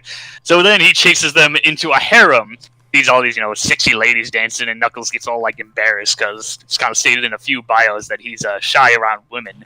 So he runs out, and then Deku Boko's like, "Yes, we've lost him." Like, well, on the other hand, let's stick around for a while. So they decide to have some whoopee with the ladies, and then it cuts back to them back at Robotnik's fortress where they're all covered in lipstick, and Robotnik's just like, "Well, you guys are late. Oh, well, I got the map anyway." Mwahaha!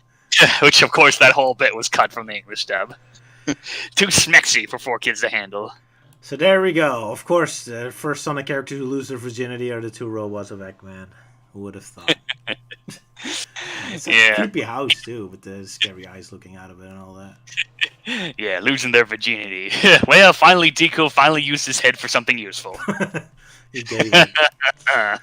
Oh, And he bad gets used jokes. other settings. Sorry, look what you said. And he gets to use his other settings. Yeah. Oh, yes, the special vibrating setting. Oh, my. Uh, What else? Anyway, so much to unpack here. yeah, there's definitely a lot of. It's kind of weird. This episode's like half exposition dump, half fighting and explosions in the sky. So yeah, the episode's kind of like a weird structure where it starts off with a boat disappearing, but it ends up not even being the main plot for the most part. Because it really ends up being about archaeology, which comes out of nowhere. But yeah, so first we get indeed Knuckles finding a map. And I have to say, I love this little screenshot of a website. Looks so perfectly 90s and 2000s. I love it. Yeah, very So nostalgic. nostalgic. But yeah, so you get this sequence where all of a sudden, the 2 robots appear as mummies to scare like a random archaeology guy. But the whole scene is framed again like a horror movie, which confused me about this episode because you actually see the guy like falling down like he just was killed. So oh man, did the robots just kill this guy? Because it's such a random shot where he suddenly like falls unconscious and then press the alarm button like again like a scene in a horror movie. But then they don't really go into that. But yeah, so something turns more into the archaeology thing. Now, of course, they immediately go to Chris's home because, hey, if you have an archaeology mission to go, like, you go to the nearest 10-year-old boy. There's this very weird sequence with Tanuki, who apparently knows the archaeology teacher. And this is one of the rare moments where I kind of prefer the American version because the Japanese version, I don't even understand the point of this because they don't really do anything with it. He's just like, hey, it's my old teacher. I'm the butler here now. And he's like, oh, you're very dependable. Like, okay. Yeah, well, the Japanese version, it's played more like, "Oh, Mr. Tanaka," and it's like, "Oh, you remembered my name from school. Oh, that makes me so happy." And it's like, dependable as always. So, yeah, the English dub, there's a little more backstory to it. Yeah, there's just like, oh, you have a personality. Well, the English version is more of a joke. Like, oh, you've been my teacher in archaeology class. Like, why are you a butler now? Like, oh, well, your history lessons taught me the importance of household in history, so now I'm a butler. Like, okay, at least you're kind of making fun of the Japanese weird storyline. I like that. Anyway, I kind of like the reference all the way to the beginning of the episode where now Cream is apparently traumatized by the sea because it reminds her of Emerl. So I guess Sonic is not the only one terrified of sea anymore at this point. Poor Cream. Poor Cream, yeah. Which kind of immediately leads up with Sonic to saying, don't mind, I'll never do anything to make you feel sad, Cream. So that's nice. So I guess if he had to fight against Emerl, he just would have let him destroy the world. I can't fight Emerl. That makes Cream sad. I won't do that. Okay, stupid artistic joke. Like there was something funny about Rouge the Agent as well. I don't remember what. Darn it. I can't remember. I know there was a whole bit where she was like pointing at gun points, like, "No, I gotta save those hostages." Like, "No, we gotta defeat Robotnik," and then like, "No, I had to do it." And then she's held at gunpoint, which of course was cut down in the English dub, even though it doesn't look like a gun. It looks more like a laser blaster. Yeah. That is later on. I was talking about the beginning with the presents. Ewan, you're back. Hi. Yeah. Welcome back. Was a Had a quick nice dinner. dinner. The sausages were out of date. Oh, So we you're didn't. gonna be Oof. sick now. That's guys. Yay, Portugal after food revenge. poisoning. Anyway, what was else funny? Oh yeah, I love the scene where like the archaeologist and Chris go to the ship to leave for their adventure, and you immediately cut to like a whole army of musicians making this whole orchestra. The camera even zooms out to show that there's no other audience. So it's like, why is there a whole orchestra playing music? Is it just doing for their own? Like, I refuse to go on my mission without me getting like a whole triumphant fanfare for myself. Like, I was so random and funny. Like, there's no audience or something, so it's not like, oh, there's like a big official event or something. No, it's just them going on the travel. But I guess Chris finds himself so important. He has the archaeology has such a big ego. Like, oh, I need to have this fanfare. Yeah. It's such a weird detail. I love it. I guess Melting Man wants to talk about Eggman having hair for a bit. Oh yeah, it's like the whole scene where Bo Koon delivers the message and Robotnik reveals his plan. So it's kind of weird with how it's different in both versions. Like the English dub, it plays it more straight. Like, I begin my new master plan. Yeah, well, we're gonna stop you. Oh well, la di da. You ain't gonna stop me this time. I will destroy the world. Wahaha. So in the Japanese version, it's kind of like that, but then all of a sudden they throw in like this really meta joke when the archaeologist is talking all serious, and Robotnik starts mocking him. It's like, "What are you talking all serious? This isn't the time and the place for a scene like that." And then he briefly like mimics him with like the whole hairdo and whatnot, which kind of became a meme for a while. But yeah, it's really I pointing thought out that was your own rise in disguise. yeah, Robotnik has hair. So this kind of predates Jim Carrey Robotnik in the first Sonic movie. Yeah, pretty much. Yeah. I'm surprised they didn't bring that up. It does kind of look like Jim Carrey Robotnik. This might be what he looked like when he was younger. Who knows? I guess they just used excess mustache hair to make that hairdo. Yeah. I have to say, I kind of prefer the American version here again, because he was actually mocking the scientists too, but yeah, the Japanese version was a little too meta for me. Yeah, too meta. While This is English the scene. like, You well, don't have to do this scene because this is the scene where we do blah blah blah. Like, I hate this four-wall jokes. I found the American version funny where he's just kind of like, "Oh, you stupid scientist." Yeah, in English dub, he's all like, "Well, aren't you smart, Mr. Know-it-all, but you ain't gonna stop me." Yeah. Yeah, well, I said something else was funnier, but I don't remember specifically. But anyway, let's move on. So Chris gets another romantic moment with Sonic. He gets to rescue him from the water. Oh, look how lovely they are. And then he gets beaten up by Tanaka, who throws like a rubber, the little preserver in his head. That's funny. Ah, yes, Euan's favorite scene where Tanaka finally gets to hurt Chris. Exactly. Long overdue. Ah, you hate Chris so much. Poor kid. Here, Chris, catch this. Hopefully you won't know it's made of concrete. Whoosh. Yeah. Oh, yeah. That's another thing with Mr. Tanaka. Like during the whole fight scene, like when Chris goes off and it's like, "Oh, I gotta save him," and he's like shirtless and he has his clothes tied up on his head, and Ella and the archaeologist like, "No, you're gonna get killed with all the explosions." So, and then for some reason they removed that in the English dub. So now we just cut to this random bit. It's like, "Oh, there's Tanaka's now suddenly shirtless and has a hat on." Like, what? Yeah, they removed the explanation for that in the English dub. Sadly, I don't have a screenshot of that. Yeah. I love it when censoring works like that. But yeah, then so the random airship comes back, which is apparently like one of Eggman's old ships repurposed. Yeah. And again, I have to assume it's some sort of parody because the guys have a very specific design you never see anywhere else. So it's like, who are they supposed to be? Well, like the ship itself is like one of the parts to that big spaceship shuttle from like season 1, like near the end, that were formed together in that giant ship. I know it's like an old ship Eggman used, although now I have to assume that ship was also based on a different anime, and that those 3 gun soldiers are like parodies of the original anime characters. I mean, that's what I'm assuming, because otherwise it's kind of random. Because they don't really look they look more like Star Trek knockoffs there. Maybe. That could be, although then you would expect more a specific Patrick Stewart and like Kirk. Well, now that I think about it, I think this comes like Yeah, this kind of comes full circle in a bit, because, like, when the three parts are formed together, then it looks like the Enterprise from Star Trek, and yet they never make a joke about that. So now they bring one of the pieces back, so now we have the characters, gun soldiers, now dressed up like Star Trek members. Oh, I guess so. Although, not specific Star Trek characters, so I wouldn't know. At least not Well, at Star least Trek not characters I wearing know. Yeah, well, at least they're not wearing red shirts. That's true, Yeah. otherwise they would have died. Oh, well. Yeah. Unless this is next generation. Because then the red shirts had different color shirts, you mean? Yeah, to gold. Oh, in that case, they are doomed. So I guess maybe in the next episode. Alright. It's clear we Only are. time I'm ago. not the biggest Star Trek fan. I only watched Voyager. I'm a little familiar with some bits of Star Trek, Well, I'm but not. familiar with it. I just never really saw it. It's the difference between reading a lot about it versus watching Ah. I just mostly know my parents are really big into Star Trek, like the original classics mostly. it. Of course. Yeah. But anyway, yeah. So the other gun soldiers are halted hostage. I'm kind of surprised they kept in the American version that Rouge says she thought they were dead, because so far they always kind of deliberately avoid mentioning anything about characters getting wounded or dying, even potentially. So that kind of surprised me. But yeah, so Rouge gets into a fight because apparently the other gun soldiers are more than happy to just blow up their colleagues. So Rouge is the only one who wants to save them. Kind of weird that she's actually the moral character for once, but there Yeah. you go. But it leads to a pretty badass scene where she gets launched out of the cannons, which is a pretty awesome moment. Yeah. Alright. I love that. So yeah, Rouge gets to be like a straight hero this time. I mean, Yeah. Yeah, Also even the- if she flubs it up at the end. well, what did they fluff up?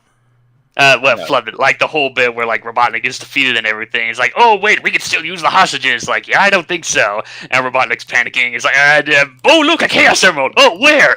And then Robotnik makes his escape. Yeah. I found it so pathetic because everyone is angry at Rouge for losing her attention, but didn't the other soldiers also have guns aimed at Eggman? So what were you doing then?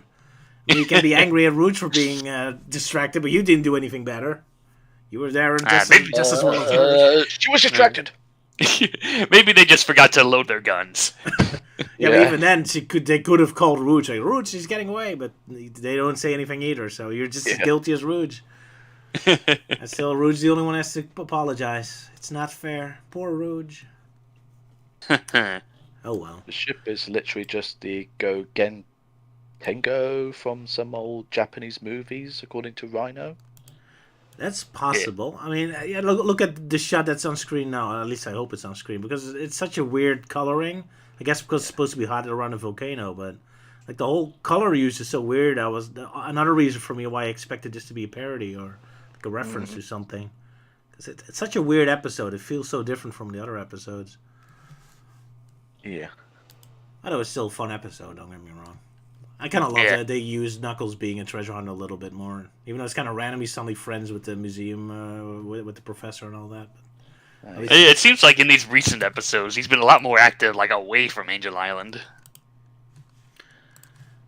yeah, that's true. Even though it should be, well, I guess he's more calm because it's on the same planet now. Alright, maybe. Who knows? Who knows? But yeah, apparently there's a reference to this machine, so it could be. I mean, they had Thunderbirds references before in Star Trek, so why not this one too? Yeah. And this is from, what was it again? Guy Show or something? I have no knowledge about it whatsoever. Looks cool. I'm just mostly seeing the comments saying like it's from a kaiju movie reference thing. All right. I mean, it looks straight out of Thunderbird, Yeah. so it's right the same kind of mindset, I guess. 50s, 60s, future art. Cool stuff. But yeah, anything else about this episode? Well, I kind of like the design of Robotnik's battleship thing. Kind of looks cool with the sails and everything. Yeah, it's pretty awesome to have like the whole piratey thing. Which is, I mean, the Japanese version I think made a reference to that she said she was under attack by a pirate ship, and that's why the gun soldiers were kind of confused at the beginning. The American version kind of left that out. I guess it's not very important, but it kind of like played more into what was happening later. I guess more foreshadowing. But yeah, it's pretty awesome. It's like a whole airship battle with pirate ships. I was almost thinking to myself, this could have been like a Skies of Arcadia anime adaptation almost. Oh, that would have been cool, yeah. Yeah. Oh well. Guess that will never happen. Oh well. Because Sega hates all of their franchises not related to Sonic and Yakuza. Apparently so, yeah. I mean, they had a time where they were remastering a lot of the older games, so I'm kind of hoping for a Skies of Arcadia remaster at some point. Well, that's mostly because that happened because Sega had no involvement. With Alex Kidd remake and everything, yeah. Yeah, that's true. So who knows? Maybe if another studio buys it up, we'll get something. It's kind of sad in a way. The best kind of Sega games are the ones that aren't made by Sega. At this point in time, yeah, pretty much. Oh well. Hey, at least we have something fun to play. I guess we're gonna move on to Fleetway. Yeah, You get to hear Luke gushing over one of the stories. Yeah, Finally, Luke's big moment has come. exactly. The big, great moment. So, Luke, you want to do a synopsis of our Fleetway first adventure? Yes, issue 32, right? Yeah, 32. Yes. Oh, yes. Issue 32. With the story, The Unbeatable Foe, which is the coolest, most metal Sonic story I've ever read.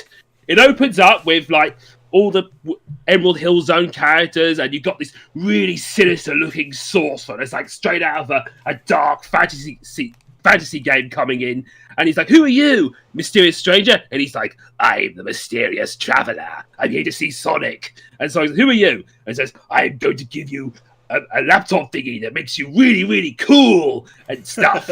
and Tails like, "Wow, it makes people cool. I want in." So he jumps into it, but it turns out the whole thing was a trap because it sends him right down into the darkest, most evilest pit of hell, aka the Misery Zone. I mean, look at it. It looks so.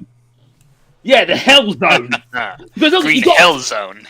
Yeah, you got a Beholder there from Dungeons and Dragons. It looks like Mordor, but more metal. It's like it's gone straight into a metal album. And then you've got the coolest scene ever, where the evil wizard dude summons this evil-looking demon dude, and he's like, "Now I've got this demon that can't be killed." And Sonic says, "Yeah, I'm good fight it anyway." And I mean, if I read this first, I'll be way into it. But what? This is so awesome! I mean, it'll probably make you think this is what happens in the games, where Sonic has to go to hell to rescue Tails, and has to fight demons along the way, and then Sonic has meanwhile in hell, Tails is trying to escape, whilst meanwhile Sonic is fighting the devil, whilst the evil wizard dude is like, "Yeah, suffer, suffer."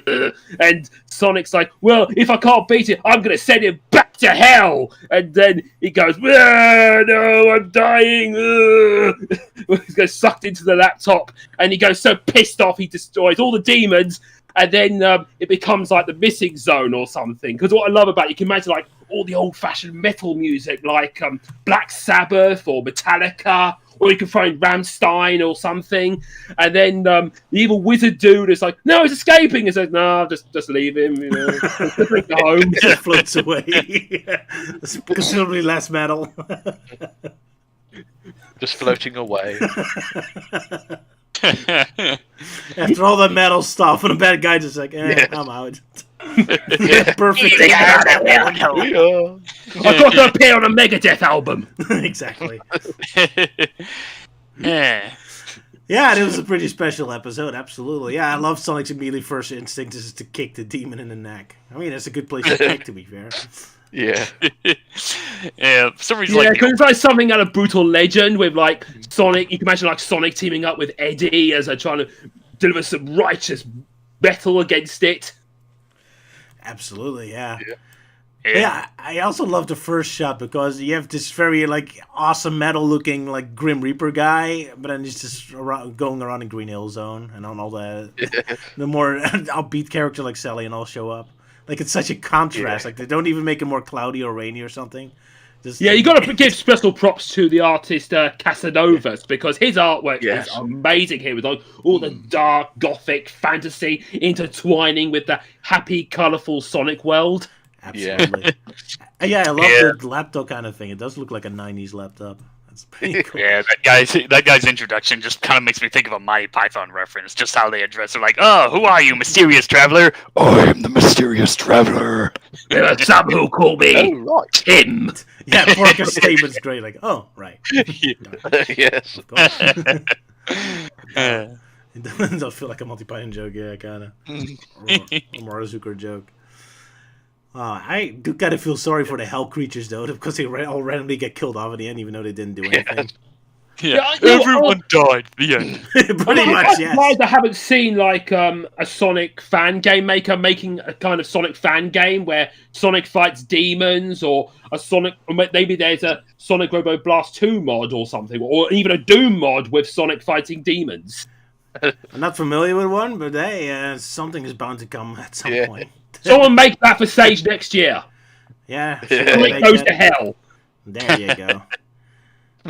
Insert joke about bad Sonic game here. But yeah, I kind of wonder, how is this monster even capable of having a blast that can destroy an entire planet? How did he create it? How did he know he has one without already blowing up the planet he was on? Well, I think he's just been watching too much Shoop de Whoop. You know, I'm a fire in my laser. Well, he did succeed at it. He was very educational watch, apparently. Yeah. Well, I suppose it has the same kind of powers like the kaiju you get in like Godzilla movies. I mean, you got Godzilla with that huge mega radiation blast coming out of his mouth, doesn't he? Yep, pretty much. Exactly, yeah. I just found it funny that the monster just has that ability to destroy the entire planet, so any moment every planet can just instantly stop existing. I'm like, oh shit, some idiot on the other side of the planet has shut off the laser blast again. Well, off to oblivion we go. Off to oblivion. Yeah. Whee! It's just funny when you say that. I'm just looking at the panel of where like the whole zone just seems to just vanish, like a light and crumbling all over the place. Like, oh well, down I go. Pretty much, yes. Yeah. Not again. Yeah. Yeah, this really feels like a story that could just easily be parodied by Roger. Yeah, Fleetway Sonic in minutes. Yeah, should I make all 8 minutes about this one? It would be perfect, yeah. Yeah. Especially with the... I guess Luke definitely wants to do voices for that one, then. Yeah, like Roger does all the animation and Luke does all the voices. That'd be awesome. Yeah, with like metal music playing in the background. You got like Eddie from Brutal Legend, or maybe you got Lordy playing in the background. Except every single time, like the mysterious traveler moves, you just hear a dumb super sound effect, like, but it just floats over the grass. Or maybe you can throw in like the Doom Slayer in there, shooting some demons in the head with his shotgun. Why not? Rip and tear. But yeah, just looking at the bit of where Tails has returned, like, Sonic, you saved me. Actually, I was saving Emerald Hill Zone. Saving you as well was just a bonus. Not when I think about it, no. It's just how what a kind of a douchey thing to say, considering the fact Tails almost died in there. Sonic does not care. Even though he was somewhat responsible for the whole sort of monster almost destroying everything. Pretty much. Oh yeah, apparently he's working for Robotnik, because I can imagine Robotnik says, well, that's the last time I'm hiring evil demonic beings from hell. He just throws out the Necronomicon and says, I was going to summon Cthulhu, but nope, done with that. Now I want to see like a meeting at Robotnik's office where all those demonic monsters just sitting at a table and then all obediently listening to Robotnik. And he's got like drawn pentagrams on the ground with like candles everywhere. Exactly, yeah. Yeah, and then just breaks open one of the badniks. Like, oh, I need like the blood of something to have the summon, so he just breaks open his badniks and the oil spills out. Yep, very parody worthy, this one. Hey, that'll be a good thing for Halloween this year. Yeah, I guess so. It would make for a decent Halloween short. And also, Robotnik does have a track record of summoning demons. Yeah, I guess so. Yeah. With Perfect Chaos and then Dark Gaia and sure. Ah, yeah. Mephiles, yeah, he does. Good point. But yeah, speaking of silly, wacky, parody-esque Fleetway comics, the next one is also kind of like a wacky spin-off one. Anyone want to do a synopsis of No More Mr. Nice Bug? I'll give it a go. I suppose I've been a bit quiet. Yes, So- I dare you. No More Mr. Nice Bug, Part 1! So basically we just get, like, the first panel in which Sonic's, like, doing something he usually does, but completely different, as he's basically blasting a bunch of moto bugs with like some sort of zapper device, which apparently is supposed to reprogram all the badniks into nice nicks.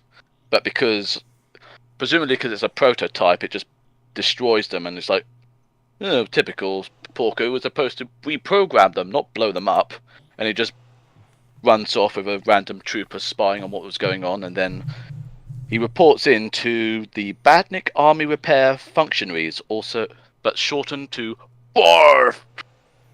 And it's run by two unique characters called Cam and Bert. Cam and Bert. Cheese joke, yeah. Yeah, cheese puns. But yeah, the trooper informs them like what Sonic's done, like blowing up badniks and such. So by pushing their little buttons, they go into their Barfmobile and they fly off to the scene of the crime, as it were. Kind of cool. And they They start- transform. yeah. Thunderbirds kind of Yeah. to it. I just love the name of it. Yeah, to the Barfmobile. Doodly-doodly-doo. Or that. But yeah, once they arrive, they start their repair work, with Cam noticing that all of the badniks have been reprogrammed to become nice nicks. So it means that they got extra, longer time just to get them sorted. And eventually, when they're all done, the trooper informs them there were 2 badniks that are missing. And of course, this annoys Cam and Bert to the point where Bert literally just grabs the head of the badnik trooper and is about to smash him to bits. Yeah, pretty badass start for those characters. Yeah. Those troopers are so far been pretty intimidating. Mhm. And of course, Cam Yeah. with her nice teeth. Like, they're pretty Yeah. interesting characters Oh. just to kind of drop in here like that. Yeah. No, And then, of course, Bert with his obsession with hammers, yeah. yeah. Of course. love hitting things with my hammer. It's kind of interesting to see Robotnik have so much more variety in his minions, not just robots. Yeah.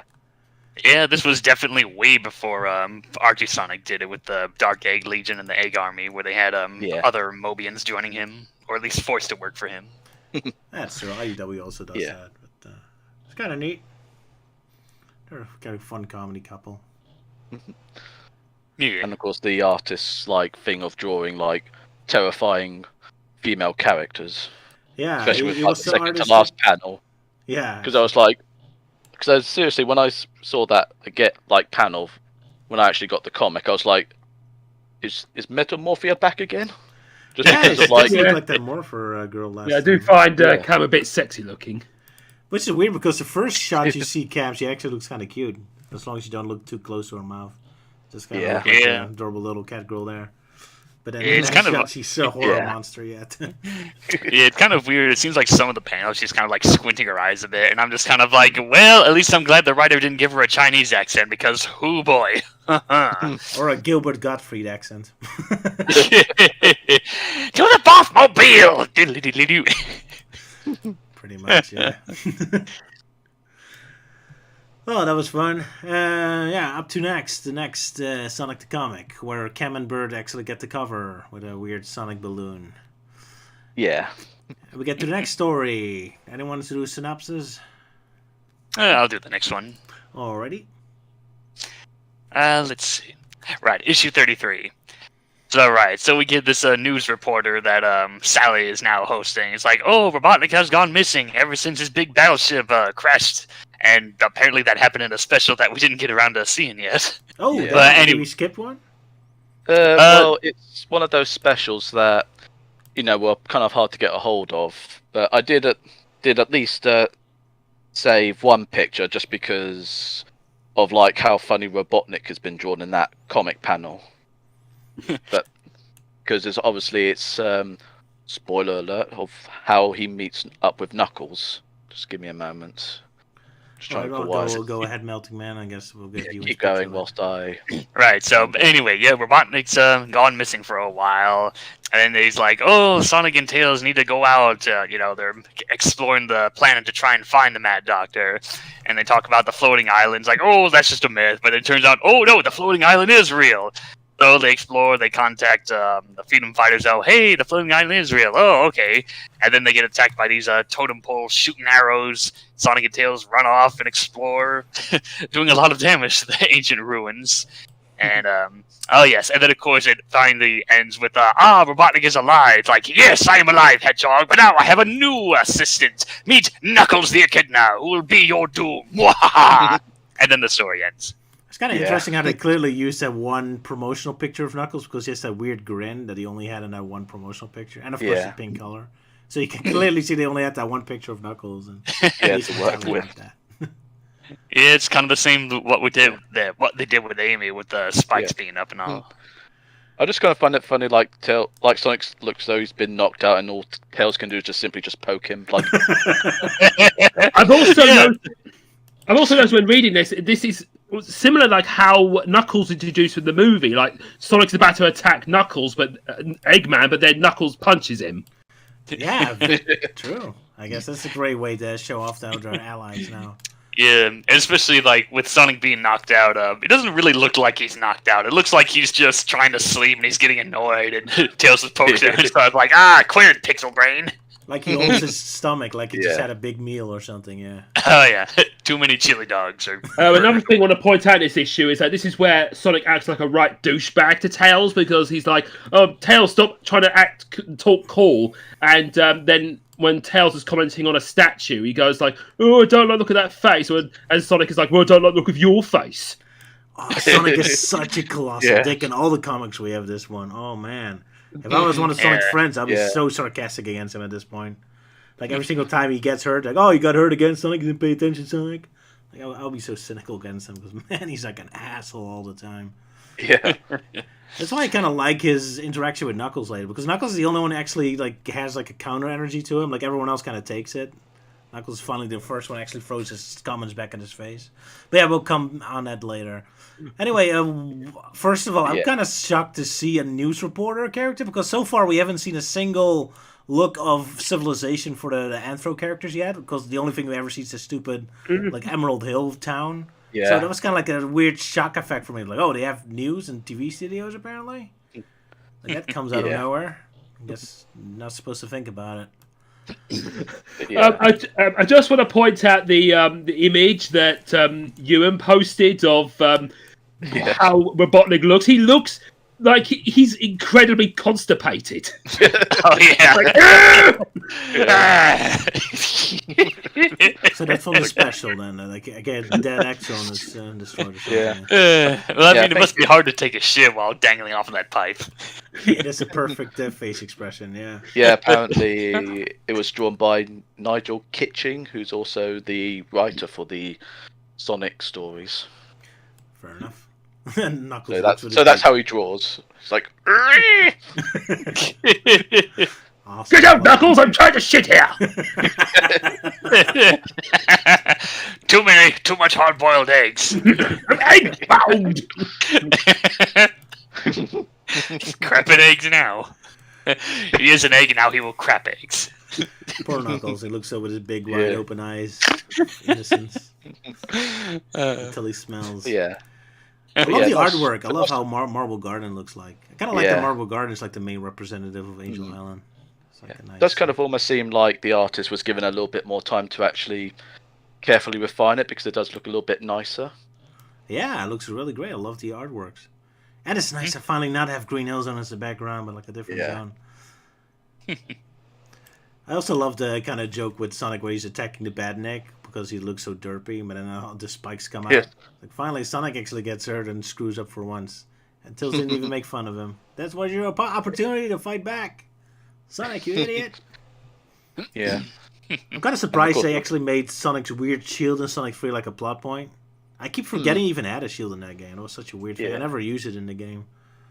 Yeah, it's kind of weird, because, like, I know Archie tried doing that in their first adaptation, or one of them, and they didn't really explain it. It's like, oh, now I suddenly have a shield. I just love how Sonic addresses it. It's like, I didn't know you had a shield. It's like, well, that's not important right now. Pretty much, yeah. Well, to be fair, he does explain it in the next issue. I wasn't expecting no explanation of, to be far. They're better than I thought. But I keep forgetting the shield. I mean, it's not the fire shield or the bubble shield everyone remembers from the game, but if you don't have like an actual monitor shield yet, Sonic has a shield of his own.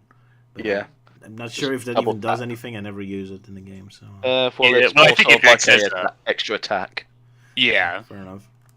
because it's what most people used against the big arm, like boss in Sonic 3. Oh yeah, because of his small hit point. Yeah. Yeah, All right, fair enough. Guess I was too stupid yeah. to figure that out. kind of liking how Robotnik looks, though, because it's like they're finally just feeling more comfortable in drawing him and basically just making him look a bit more expressive. But definitely more in the next issue, though. Yeah. Robotnik is always awesome. And he's got grey shoulder pads, which are going to completely vanish by the next issue. Ah. Oh, well, I can barely see them here anyway. Yeah. Oh, well. So, we go back to our cheese characters again. We have the Barf Yeah. team. The Barf team. Spaceballs will be proud. You're the boss team. Who did the synopsis again? You did, Euan? Guess you have to Yeah. follow it Oh, up. so okay. So they start tearing the trooper to bits, and they decide rather than just leaving a mess, they decide to be creative and just simply just hodgepodge him back together, and him just walking off on like his little fingers, tiptoe like. Ah. But and of course, they decide to go and hunt down the 2 missing badniks, and the only way of knowing whether or not they were good or bad is by blowing up a balloon that has Sonic's face on it. And of course, if the badniks attack the balloon, then that obviously means that they're badniks and not the nice nicks. But elsewhere in Green Hill Zone, like the nice nicks are sniffing flowers when a random motorbug ends up destroying them, and they get super angry. It's like, Vegicide, we must make him pay! And then it's just literally just bashed the motorbug, and it's like, what did I do? And after some time, like Cam and Bert have been like checking all the other motorbugs, but no luck in finding the nice nicks. But by fortunate luck, they eventually encounter them, and the nice nicks get so angry that they literally landed on some flowers that they start to attack them. To be continued. What a nice Exactly. epic story. Yeah.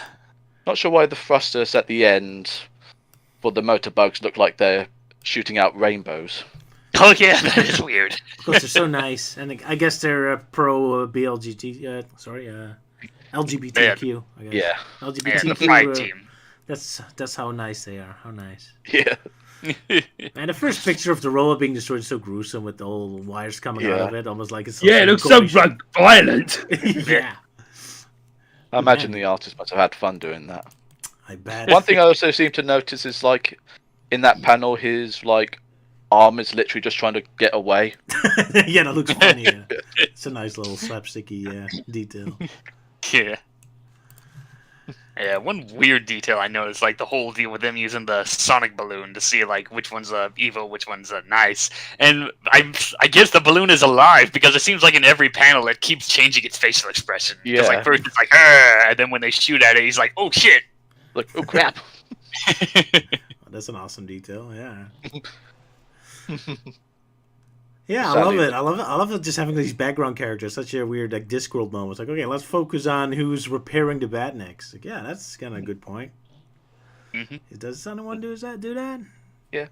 As far as I know, fun with there's that. no other official Sonic media that focuses on like the repairman fixing up damaged badniks. I think Fleetway's the only one that does that idea. Yeah, because usually it's either just like leave them or throw them in a scrap pile or melt them down. Ironically, that makes these characters the most nice for the environment.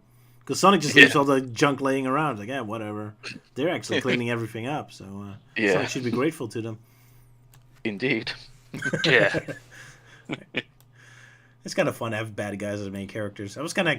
Well, I guess we'll talk about later when we get to the finale. And it's also interesting seeing non-robot characters serving Robotnik. Yes, Yeah. absolutely. I mean, Fleetway has done that a lot before with the Mario Bros. And all that. But, yeah, it's pretty awesome. Yeah, and then of course it happens with the R2 Sonic and IDW Sonic, and I think that's kind of ironic. It's only the comics, like official Sonic comics, where we see animal characters working for Robotnik. I don't recall that in others. Well, okay, there's Adventures of Sonic the Hedgehog, but yeah, not much in the other official stuff. Except for, of course, Infinite and his wolf posse. Not that we see much of them. But, Yeah. I guess I have to bring them up as the one. And the Zeddy, I guess. So I guess Sonic games now do that too. And you got Agent Stone. Yeah. And Agent oh, good point. Yeah, so there you go, Melting Man. But yeah, I see your point. For most but part, it's only the comics are doing that. Grimer. Yeah, well, the Zeti don't quite really count because they're just being forced into slavery and not like, actually serving Robotnik on their own accord. And Infinite doesn't count because He's Infinite. boring. I guess so. Yeah, sure. Anyway, I wanted to show off this little fan art of Tails as a knight. Kind of made me laugh. Oh yeah. Sorry for the original artist. I'm a sucky artist too, but I just found it so adorable. Yeah. I had to show it off for a bit. Oh yeah, being a recreation of one of the earlier covers, Yeah. where Tails was going, "Ha!" He looks so demonic in this one. It's awesome. Like, yeah. Oh well, still bad I'm artist. gonna kill you. Anyway, yeah, the next comic, Decap Attack, is back, but we're not covering that because I barely know Yeah. anything about that game. It's not really my favorite game. As well as the fact it would have annoyed the captain, which is a shame he's not here because we'd have been like, "Oh no, we're going to talk about this captain." Like, no. There's quite a handful of Decapitap Yeah. stories in these issues that we're covering. Kind of surprised because there's not really much of a Sega IP. It just had one game, and it was kind of like a Western other version of a different game. Like in Japanese, it was like an anime or something. Yeah, it's like this cartoon Fox on Adventure or whatnot. But yeah, it's weird. Like out of all the different games on the Genesis and whatnot, Decap Attack is apparently the most popular for Fleetway. Yeah. Yeah. I was about to say why not Rise Star, but I forgot Rise Star didn't exist at this point yet. Still Yeah. 1994. Yeah. Suppose Nigel just really loved Decap Attack. To be fair, it is the most British one of all the IPs. But, Yeah. and horror theme, but all the goofy face expressions. It's very British. Yeah. Yeah, because you can imagine it being in comics like the Beano or the Dandy. Yeah, absolutely. Yeah. Very the same vibe. But yeah, back to Knuckles and this wonderful weird picture of Eggman's face that's wrong because you see his nose without the mustache is wrong. Yeah, it looks so gruesome because like he doesn't have any ears either. Yeah. Yeah, but I mean that's kind of the same. That's kind of the same with Adventures of Sonic, Yeah. where like sometimes you don't see his ears and sometimes you do. I'm Artistic trying to figure out where I've kind of seen sort of like that sort of like shape before of his head, but I don't know. It can't put my head towards it as such. Probably.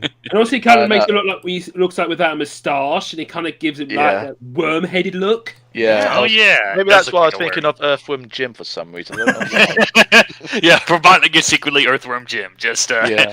not in his best Over- shape. Well, I was Wait. thinking more about that really weird animation I once saw of like this worm that was like he got stepped on a lot of times with this guy, and then he got really insane, and he wants to kill him, but like his girlfriend says, "No, don't do it." So he kind of goes through rehab.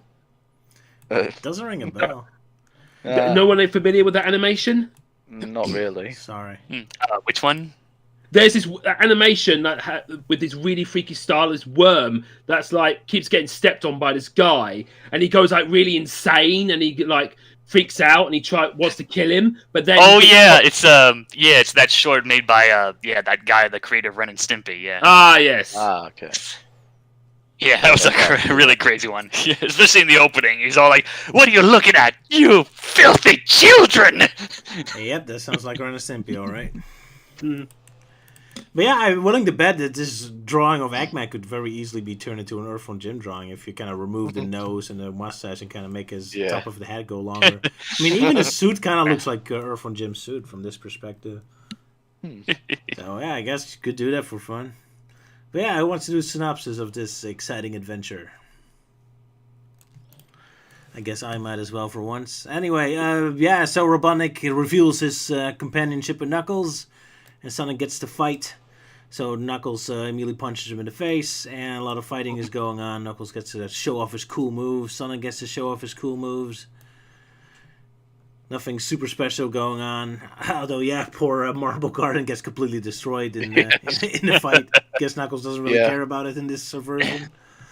Poor Marble Garden, now reduced to marbles. Pretty much. Marble Graveyard, I guess. With Robotnik being all gleefully happy, like, oh, as all that's going on down below. He's just having a good time. Yeah. I kind of like this. Castle. I like this kind of revenge picture where Sonic gets to punch Knuckles while he's under the ground, like it's a reverse moment of the video game opening. Yeah. That's a kind of nice, like, inverse.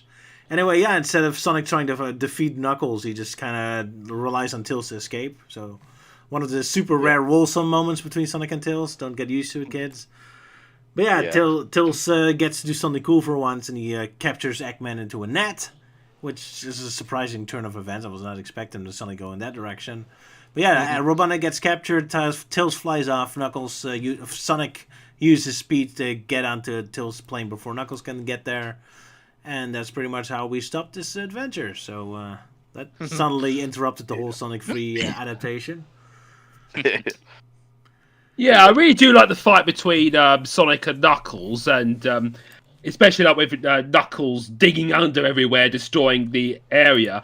And also I love Robotnik's face as he gets caught by the net, because that has to be like straight out of the cartoon. Yeah. I mean, especially with the whole sort of sort of thing, almost like with the actual original voice actor. You can picture it and like him sounding like Yeah! like Too bad Cole isn't here. He could do a perfect imitation of his exactly.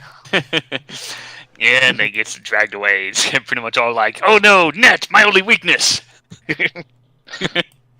I just find it funny how he's drawn in like the in like on the last page, like when Sonic jumps on the plane, it's just like literally just a round circle with hands and legs. Oh yeah. Well, it actually looks like an egg there, so there you go. Yeah. Yeah. Oh yeah. And also you got Tails having a really derpy face on the last panel. Yeah. And the fact of like how he's literally moving his head to one side so he can actually be seen. So it's like Sonic. Oh wait, Sonic. I guess he's just so baffled he actually got to do something heroic for once. Yeah, I think that's probably why, because he's like still so like, huh? I did something great for once. I caught Robotnik. Now that I look at now that I look at the last panel, that kind of expression on Tails is like, yep, that's the face of Tails who's seen some shit. Yeah. 1,000 years stare. 1,000 yards stare.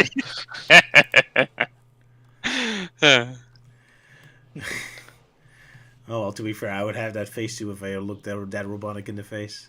He's intimidating. Yeah. Anyway, I guess we're done with this adventure. Yeah. I say so. Yeah.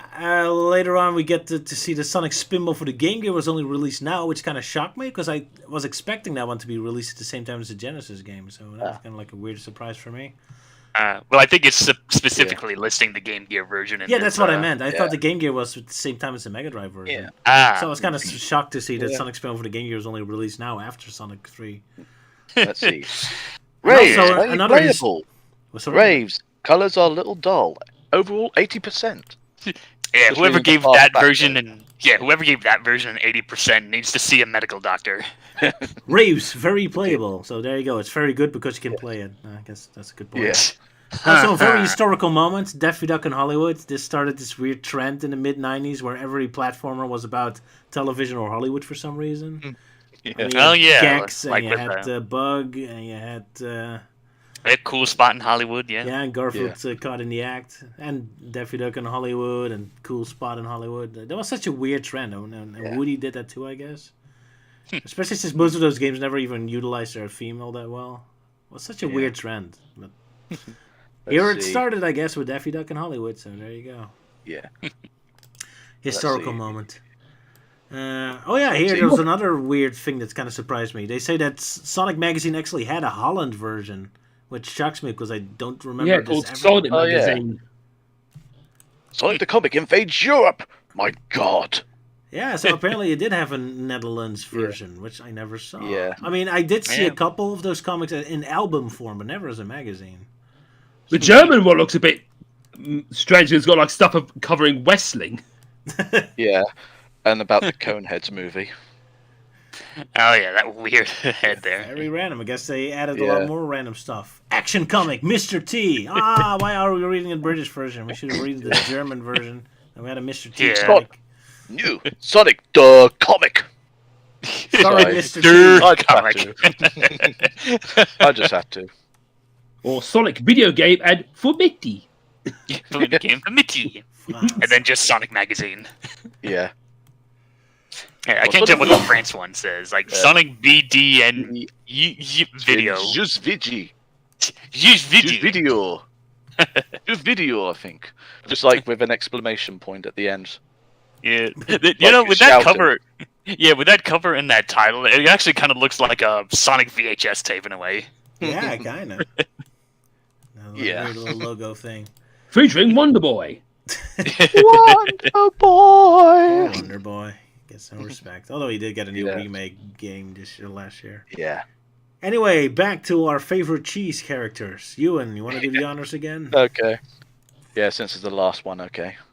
So the Nice Nicks are coming in for like an aerial attack, but Cam basically just ducks with the one bad Nick basically slamming into the Bathmobile, while Bert pulls out his hammer and just bashes the other's Nice Nick's face in, which results in them retreating.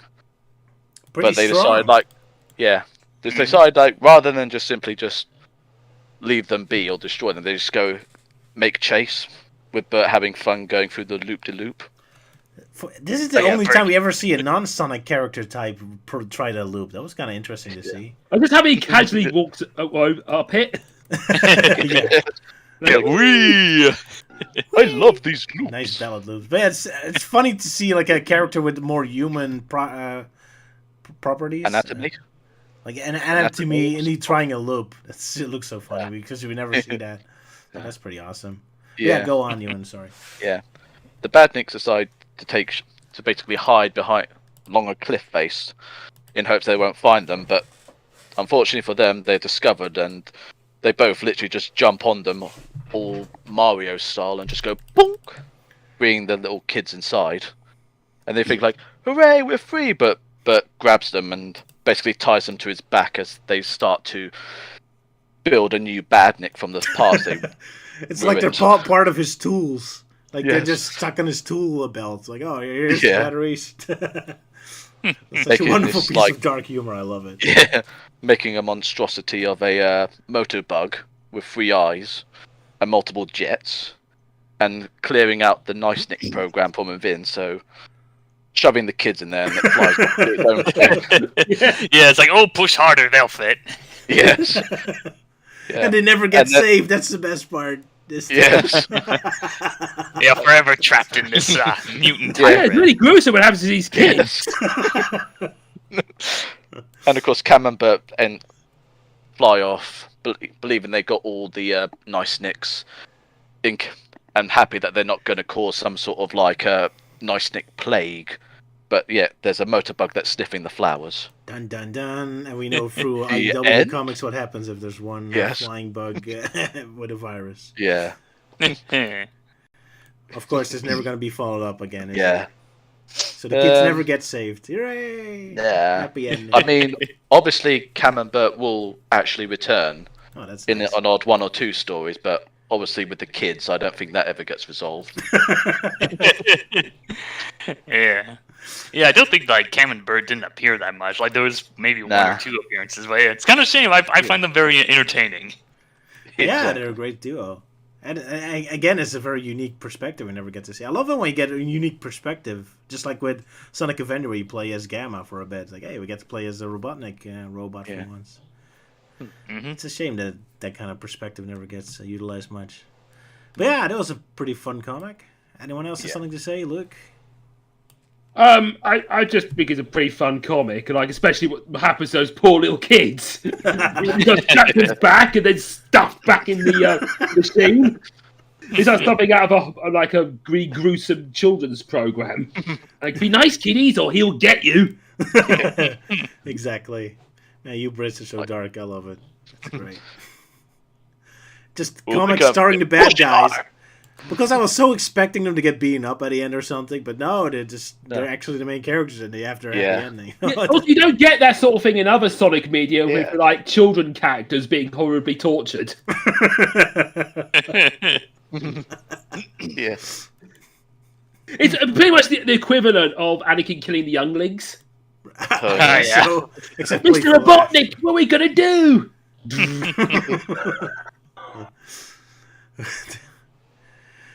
Darkness. Gotta love it. Accept the darkness. Absolutely.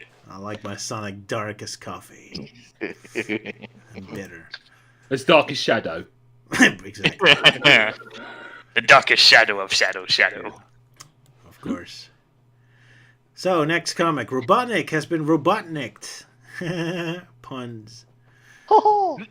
Hilarious. Woohoo! So, yeah. Who wants to do a synopsis of this? I kind of want to do this because I think this is where Robotnik is at his most creepiest. Because we mostly know him in this style as Robotnik from Adventures of Sonic the Hedgehog, but this is like where he's like the most evil. Because like he's trapped in this cell, he's a prisoner of the freedom fighters, and like he's like, I mean, Porker's trying to interrogate him, but like Robotnik is starting to slowly get into his head, trying to put these thoughts in him, like I can get out, you know. But then you got like Knuckles coming out, and then he grabs Porker and uses him as a hostage, which I think is rather brutal for Robotnik to even do, because that. Like and then, and he says like, "Oh, give me the kill symbols," or it's like, "Oh, I'll give them to you." So, but because he tells them that they need to be refrigerated or because unstable, he says, "I don't care, give them to me." So you blithering idiot. So Sonic passes in the emeralds, and they break out, but Sonic like tries to chase them down, and with the plane. Whilst Eggman and Knuckles are in the little egg pod thing, and so he bashes into it, and they crash back into the island with Knuckles breaking out, saying it's time for a rematch, whilst Robotnik's going, ha ha ha! Looking in the wrong direction. Exactly. It's like, oi, Robotnik, the action's happening to your left. You're right. It's like he probably found a chocolate bar on the floor. Oh, is that a chocolate bar? Either that or he's watching Oh, a snooker. Twix! Yeah, it looks like there's a television in the spot, and he's just laughing at it. He's just watching videos of animals being tortured or something. Hooray, tortured children! Maybe he just got a report from Camembert about the two kids. That's why he's laughing. Wait, you stuffed two kids in a back, Nick? Oh, how delightful! Oh, Promotion!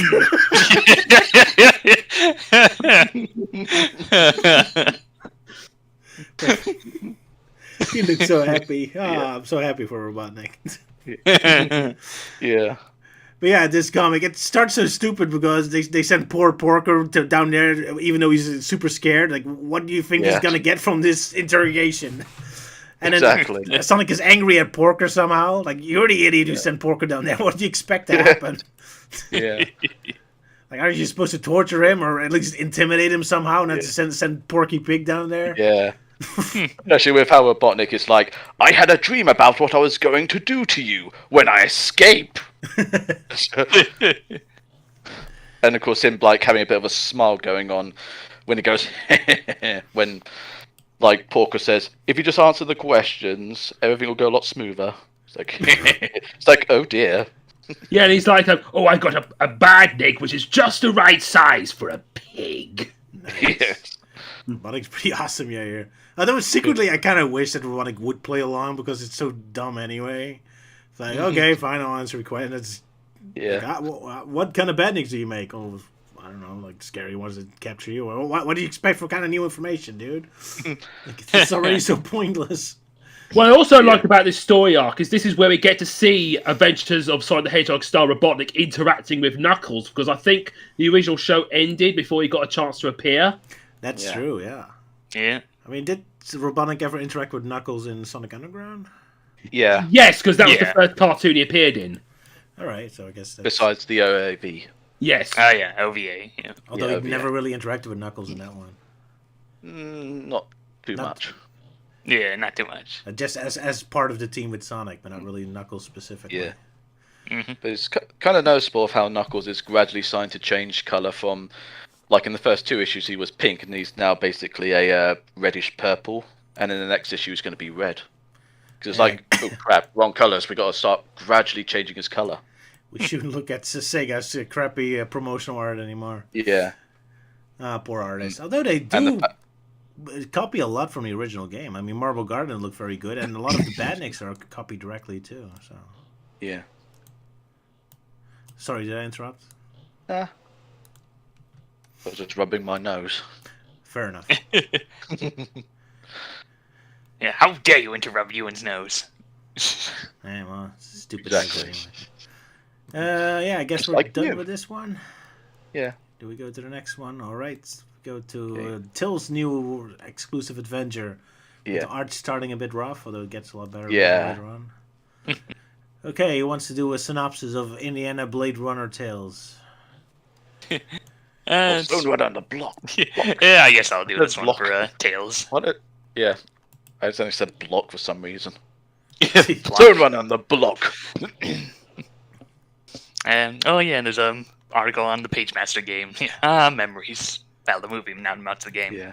Anyway, so the next story, Zone Runner and the Flock. So we see Sonic and Tails running through the chemical plant zone, and they go through the tubes, and they accidentally get separated. So Tails comes across this Batnik, who's contacting Robotnik. He's like, yes, I will flood the world with this Mega Mac stuff. And then Tails is like, oh, what am I do? What will Sonic do? And apparently just the word Sonic really pisses him off. It's like, you said the S word! And Tails is like, oh, now what am I gonna do? Yeah. And then the story ends. So Yeah. Tails has got some competition. Got his tails full with this one.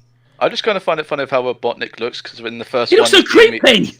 Yeah, like... Yeah, he looks like a shriveled up raisin in this one. I was going to say, because like in the first time you see him, he's like looking at like nuts.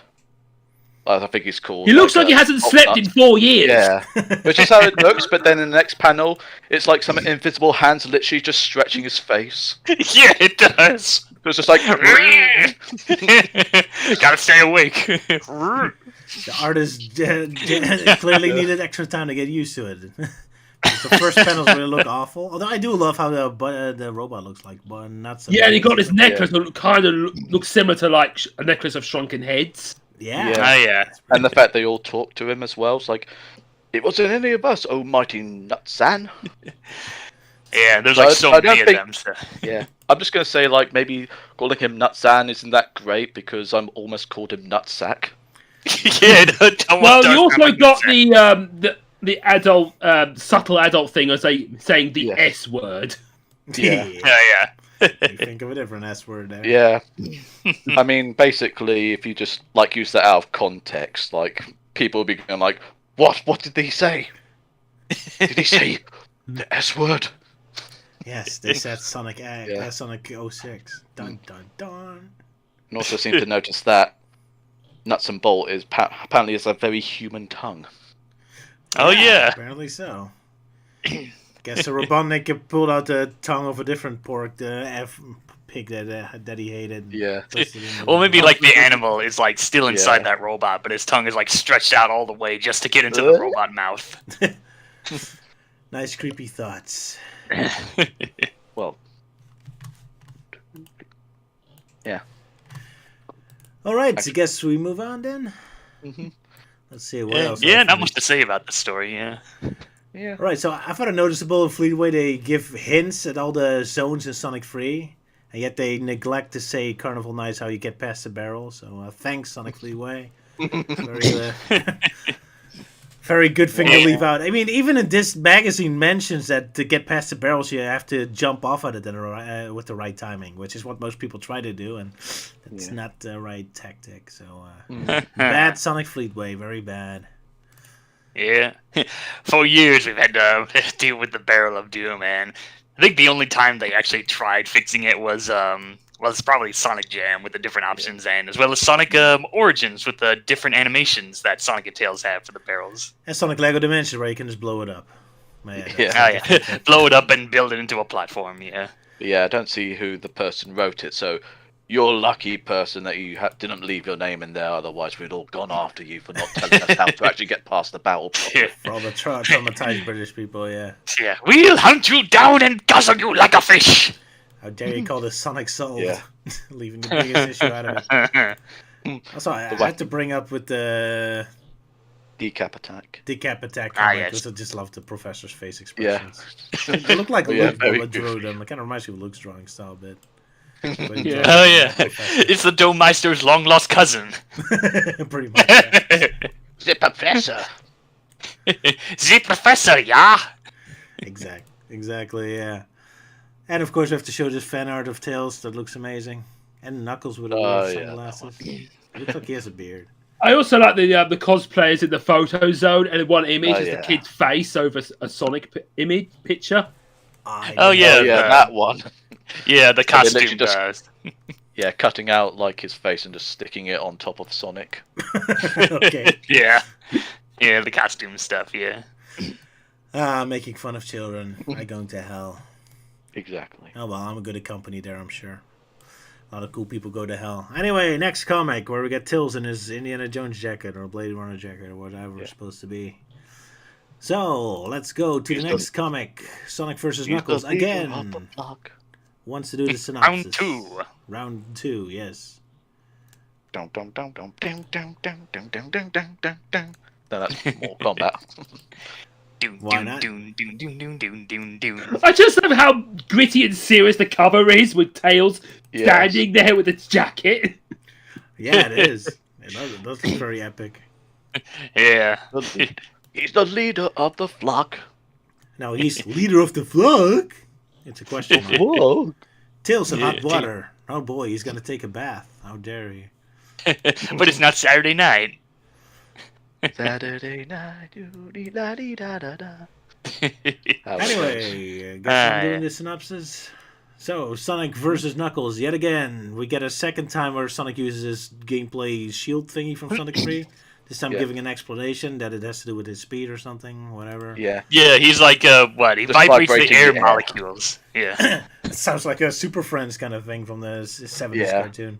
Oh, I just speed up the molecules, and that's why I can travel in time and do all this crazy stuff. Reverse the polarity of the neutron flow. Exactly. Comic book logic. Gotta love it. Anyway, yeah, Sonic runs very fast around Knuckles, punching him a lot. There's rock arms coming out of the ground like it's a zombie attack or something. So, Yeah. yet again, Knuckles Pushing- has very little yeah. respect for his floating islands. Sorry, Luke, did you say something? Yeah. No, it's No, I me. didn't say anything. No, it's just me basically just seeing Knuckles like push a switch down, just like in the games.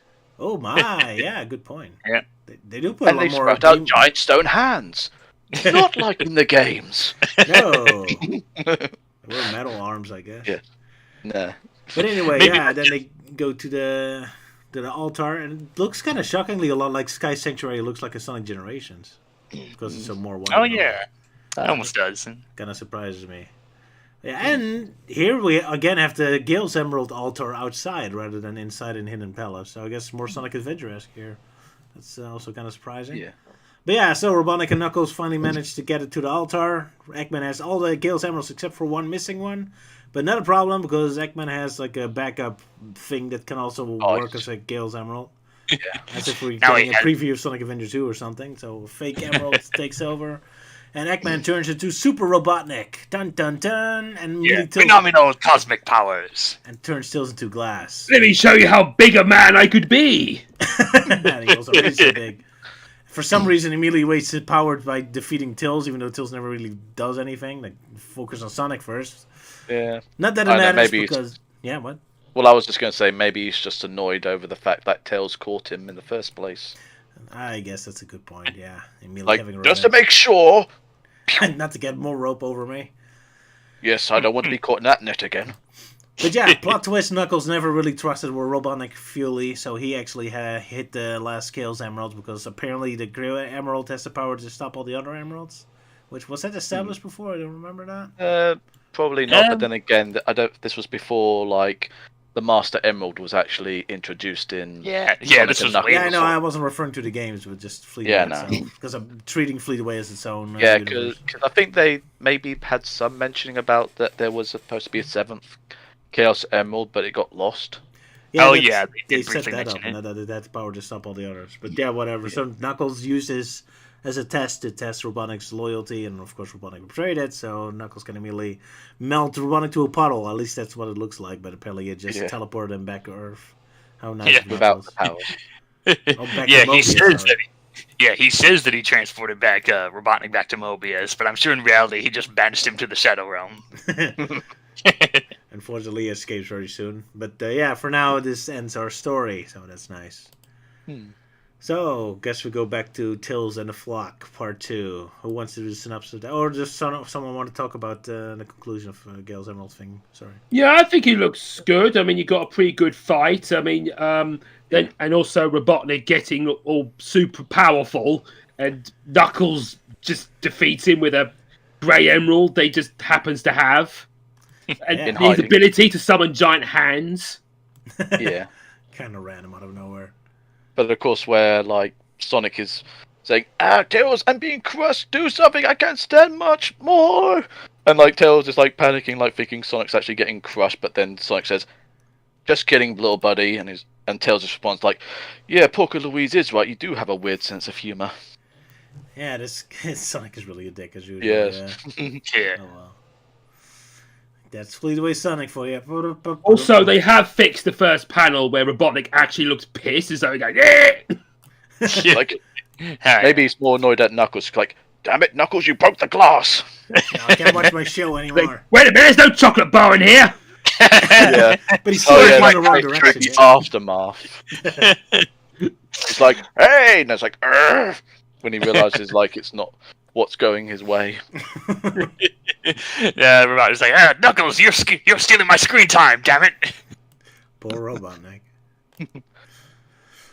But yeah, Pretty good comic. But yeah, not quite over yet. But first, Tales in a Flock, Part 2. Who wants to do the synopsis? Oh, me again? I guess I'm at it. Well, yeah, you can go ahead. Sure, whatever. Anyway, nuts and bolts starts to attack Tails, but then someone throws a bomb, and it's actually sexy lady sheep girl who saves Tails. So she's apparently one of the, what was it, the zone runners? a zone runner. So another team of freedom fighters. So we're really getting into CTM Sonic Archie category here now. But yeah, basically, she calls Tails a zone runner because he basically travels to all the zones to basically fight for justice and whatnot. And whilst Zap is basically in charge of her secret group of freedom fighters called the Flock. Kind of ironic since they never even seem to leave Green Hills on that much for most of the series. But yeah, so Yeah. here's basically Fleetway's version of the freedom fighters, I guess. It's kind of funny to see the normal, realistic-looking sheep and then they suddenly turn into more humanoid freedom fighters later on. Yeah. Without any explanation. Because when you become badass, you just immediately get a human body, I suppose. Yeah, or maybe Robotnik's pollution just mutated them. I guess so. I mean, they didn't Maybe. mutate it in a correct way, I guess. They look pretty badass. So, yeah, we got a team of badass sheep because it's British humor, I guess. There's this weird moment where all of a sudden the bad guy has like a random like, sexy wolf lady as a hench lady, even though she barely gets any screen time, so it just kind of randomly shows up in the background. Yeah. It's such a Yeah, unique. she shows up in the next story. It's such a unique design for a character you barely get to see. He only makes like 2 Yeah. cameos in the whole story or something, but so it's more confusing than anything else. Yeah. I guess the artist was just really a furry artist who just wanted to draw a lot of sexy ladies. I guess. It's the only thing Yeah, that makes what I sense. like about this show has a better depiction of an underground resistance than Sonic Forces ever did. Absolutely. Oh, Yeah. Good. Yeah. Well, then Yeah, again, especially with themes of espionage and guerrilla warfare. Yeah, and having Yeah. that gritty look to it, and not just Knuckles. being As you were gritty. saying, Melting Man. I was about to say, well, then again, anything does a better job than Sonic Forces, because like Yeah, Sonic easy, yeah. yeah. did bad, but of course, yeah, I would say Fleetway Sonic does a better job with the concept of the resistance kind of idea. Like Zedium had that, but most of the time it was just Sonic and Sally. None of the other members got much screen time. Yeah, Yeah, that 'cause was I started watching Andor myself on Disney Plus, and this has a similar tone to it. Oh yeah, yeah. Yeah. That was also pretty cool. Yeah, watching that. Star Wars, but now actually investigating deaths instead of just treating deaths like it's nothing. But yeah, that's Star Wars. So I guess we're going off topic. Yeah, anyone else wants to say something about the Flock Part 2? I don't know how funny it is. I guess take a flock of sheep and turn them to the most badass character we got so far, except for the pirates, I guess. Yeah. Well, this is the first time we this is where we get to see Tails rocking his oversized jacket there. Indiana Jones Yeah. jacket, yeah. Along with his microcomputer, Oh yeah. as they call it. Nicole, Which the is- Fleetway edition. Yeah. Yeah. Nicole version 0.5. I guess so. But I guess it's like a weird science fiction twist on the Tales and Fantasyland things, because yet again, Tales is embarrassed that they recognize him as a hero while he's embarrassed. Yeah. He doesn't want to. And he gets a weird outfit. So I Yeah. guess it's Ah, just another version of Tales as a Knight, except now Blade Runner style, I guess. Yeah. I kind of find it funny how, like, I mean, maybe it's just like how the artist accidentally drew it, but in the one bit of the computer simulation scene, like, Tails is looking and his hair is literally just standing straight up on end, like, holy crap! Because I didn't realise that. Oh, yeah. Oh Just yeah, now. that computer simulator thing. Yeah. Yeah. Although, with him wearing that jacket now, and of course being with all these other characters, it makes it seem like he's getting some sort of tiny mohawk going on. But in a way, it's kind of a shame this wasn't made after the Matrix, because it looks so Matrixy too. Like, if it was done in 2001, you can bet they were all like Matrix resistance fighters or Yeah. something. Yeah, like oh yeah. Now that I look at it, like the last couple of panels with the microchip that the sheep character has, it looks more like an iPod now that I look at it. Yeah. Like the more old-fashioned iPods, you know, with the scrolling wheel and everything.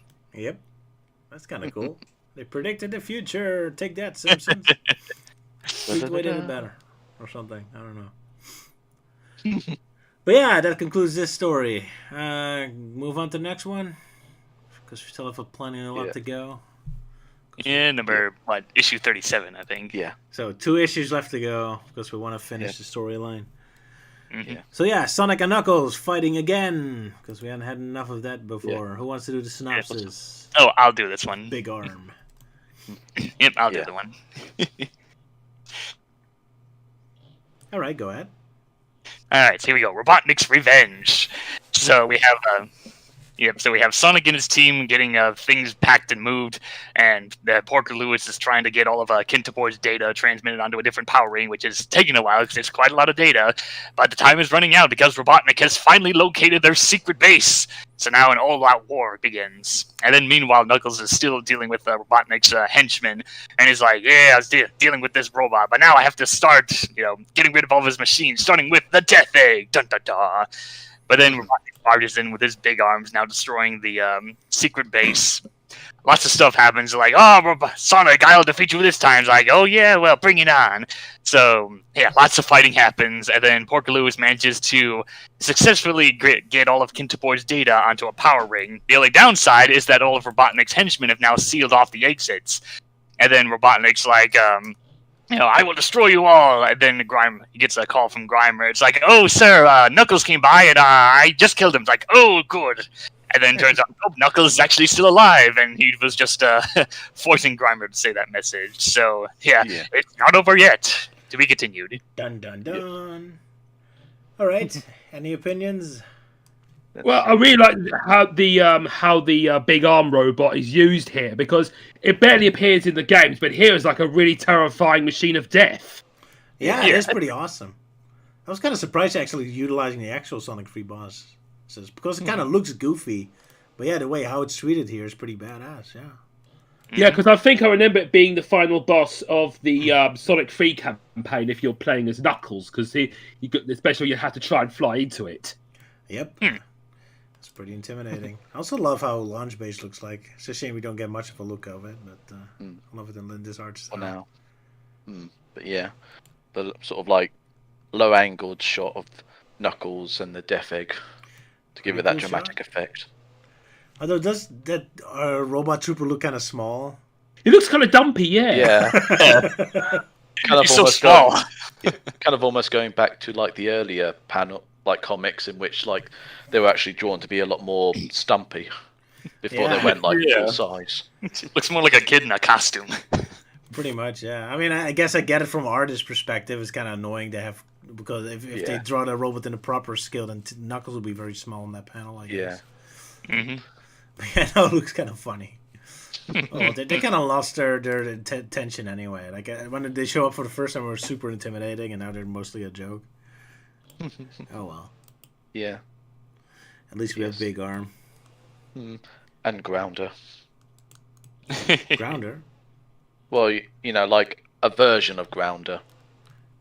You know, Where did he show up? well, he shows up in like the first panel. Oh yeah, I mean, see him. he's a different He's colour. the blue Oh, robot. yeah. Yeah. This is a scary looking Grounder. Yeah, too bad he barely shows up in the actual fight. It's pretty intimidating. Yeah, I mean like like the caterpillars in this panel. Yeah, they look really menacing here. Whilst I feel like the drill bots look a bit goofy in a way. Oh yeah, it's because they have those stupid faces on them. Yeah. I don't recall the originals having faces. But yeah, that's really a talent of you British, huh? Like drawing it terrifying and hilarious at the same time. Like you love that mix. Yeah. But yeah, But of course, also Grimer saying like, "Oh, Knuckles is dead." It's just like, he said the D word. yeah. Because Oh, well, that's we're something not you like don't normally Americans, hear we're in not so Sonic pussy. at times. We don't care about that sort of thing. And also another sort of fabulous side view of Robotnik's face as he's talking to Grimer. Except at least this time the mustache is in the right place. But Yeah. yes, still missing Yeah. yours, I guess. Oh well. Yep. Grimer is so nice and friendly towards Knuckles. See what a little violence can do, kids? You make friends Yeah. with everyone. Good lessons. Learning some good lessons over here. Guess we move on to the next comic? Because this stream has been going on for long enough. Oh wait, we forgot to talk about the Tails story. Yep, back to the flock, the third part. Who wants to Everybody do do the the synopsis? flock. Everyone do the flock. It should be more beep beep, I'm a sheep in this case, I guess. Oh yeah. Let's see. Yeah, I'll do the quick summary. So, Tails is joining up with the flock. He gets his own portable device that's used for opening doors. It's like, oh no, one of them's a bomb, and they manage to escape and defeat the Badnik. And then they hop on this hovercraft, and it's like, oh, come on, Tails. It's like, nah, screw you guys, I'm going home. So he jumps off. It's like, oh, what a waste of a fighter. It's like, oh, he can fly. And apparently that startles them because they start losing control of their hovercraft. And Tails like, oh, I'll try to hang on. And he just so happens to hit the reset stabilizers, which puts the hovercraft back in order. So, yeah, they make it to the other side where they have to stop the robots from unleashing the dam of Mega Mac. So they meet old Nuts and Bolts there and his random fox lady that he's, I don't know, to have some fun times with until they had to show up. So it's like, okay, you stand aside, lady. I'm going to defeat them all. And that's how it ends. I think this shot of test tubes and the other I showed up before, the only two times you even see her. Yeah, and in the end, the final shots, you see her. Yeah. It's so random to have like a explicit henchwoman like that and just barely make hands. Isn't that just casually just standing there? Yeah, just like, Yeah, it's just like Oh, hi. something Right. almost like kind of almost like he's got like a bit of a smile going on. There, it's like, Yeah. oh, we're about to fight. Great. Oh, that's so hot. And Nelson's like, wait, who are you? Yeah, it does look like that. Perfect. Yeah.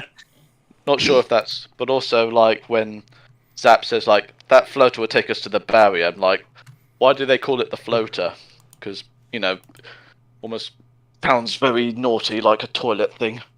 Oh, there's a floater in the toilet.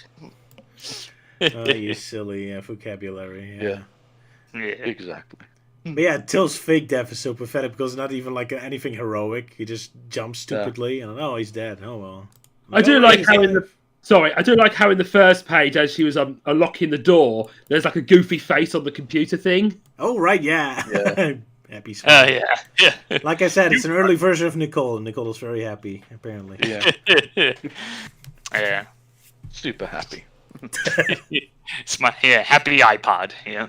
Ah, well, who wouldn't want a happy smile? But I'm sure those exist where you constantly have like an animated face. Oh yeah, like Tamagotchis or something. Yeah, I guess so. All those smart watches. Yeah. Because didn't Mario have like a scary toy like that where you constantly have like animations playing Oh, stomach yeah. or something? Yeah, Weird. especially when it's turned off and it's like haunting. Oh my. Ooh. But yeah, the flock. So a bit of a filler episode, but we finally Yeah. get to the final confrontation for next issue. Dun dun dun.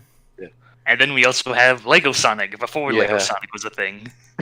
Oh, I didn't have a picture of that. I just find it funny of how Tails looks like, just like goofy-eyed, like. Ooh. I just Yeah. love Lego Robotnik with a drawn face. Yeah, someone Yeah. just drew a face on him. Like, Yeah. and of course, what happened to Sonic at the bottom right?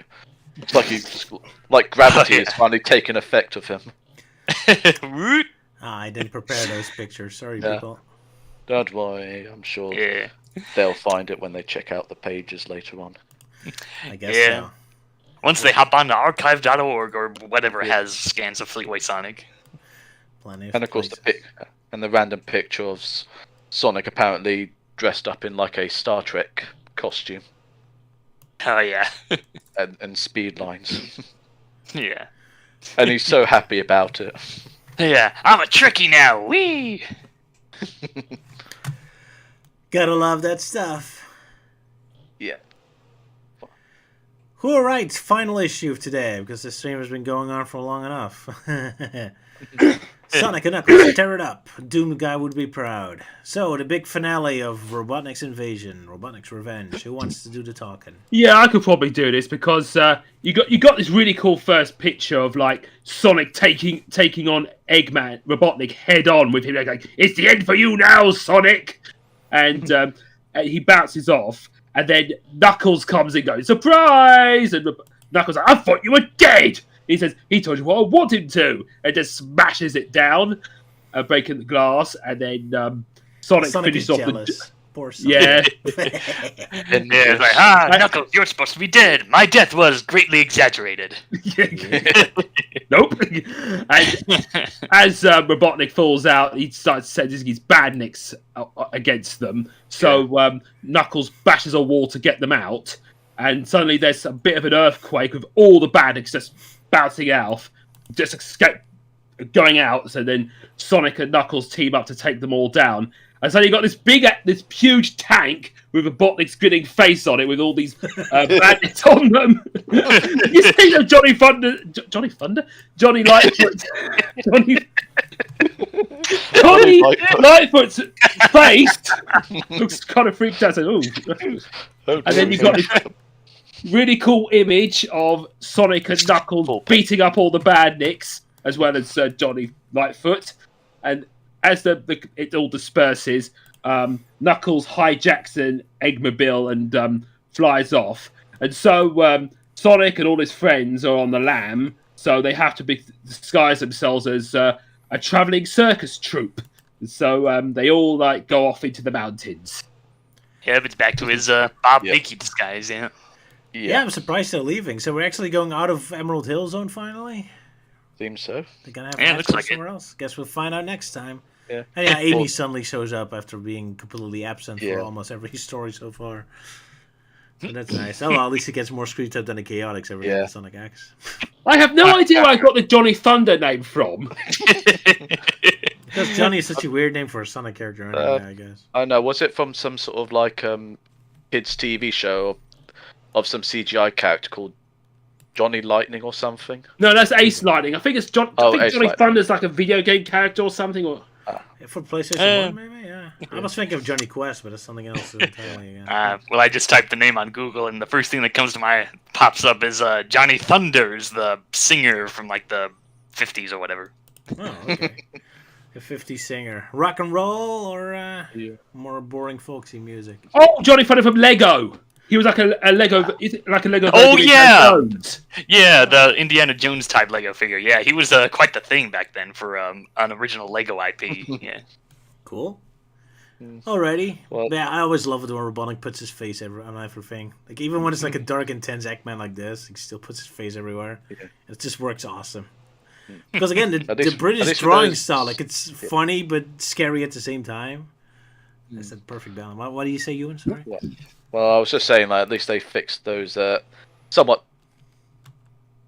Did up a bit the drill bots faces. Oh, yeah. They look a They little don't more look as menacing. goofy anymore. What Yeah. a shame. And Yeah, we they get got rid of super the intimidated Grounder again. Man, if you look like Yeah. this in Adventure of Sonic the Hedgehog, that would be something. Yeah, I really love the action of Sonic and Knuckles teaming up to take on the Badniks. Because if I saw this as my first issue, I'd probably have been more invested in it. Because I think my Yeah. first issue was... The next one.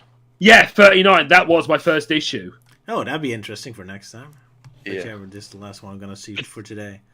But yeah, I especially love the interaction between Sonic and Knuckles because this is the first time Sonic actually has someone like pushing against him. Like so far, he's always like a complete asshole, and everyone just kind of goes along with it, or is a bad guy. But this is the first time he actually has to deal with someone who actually can push right back. So it's kind of funny to see Sonic all jealous.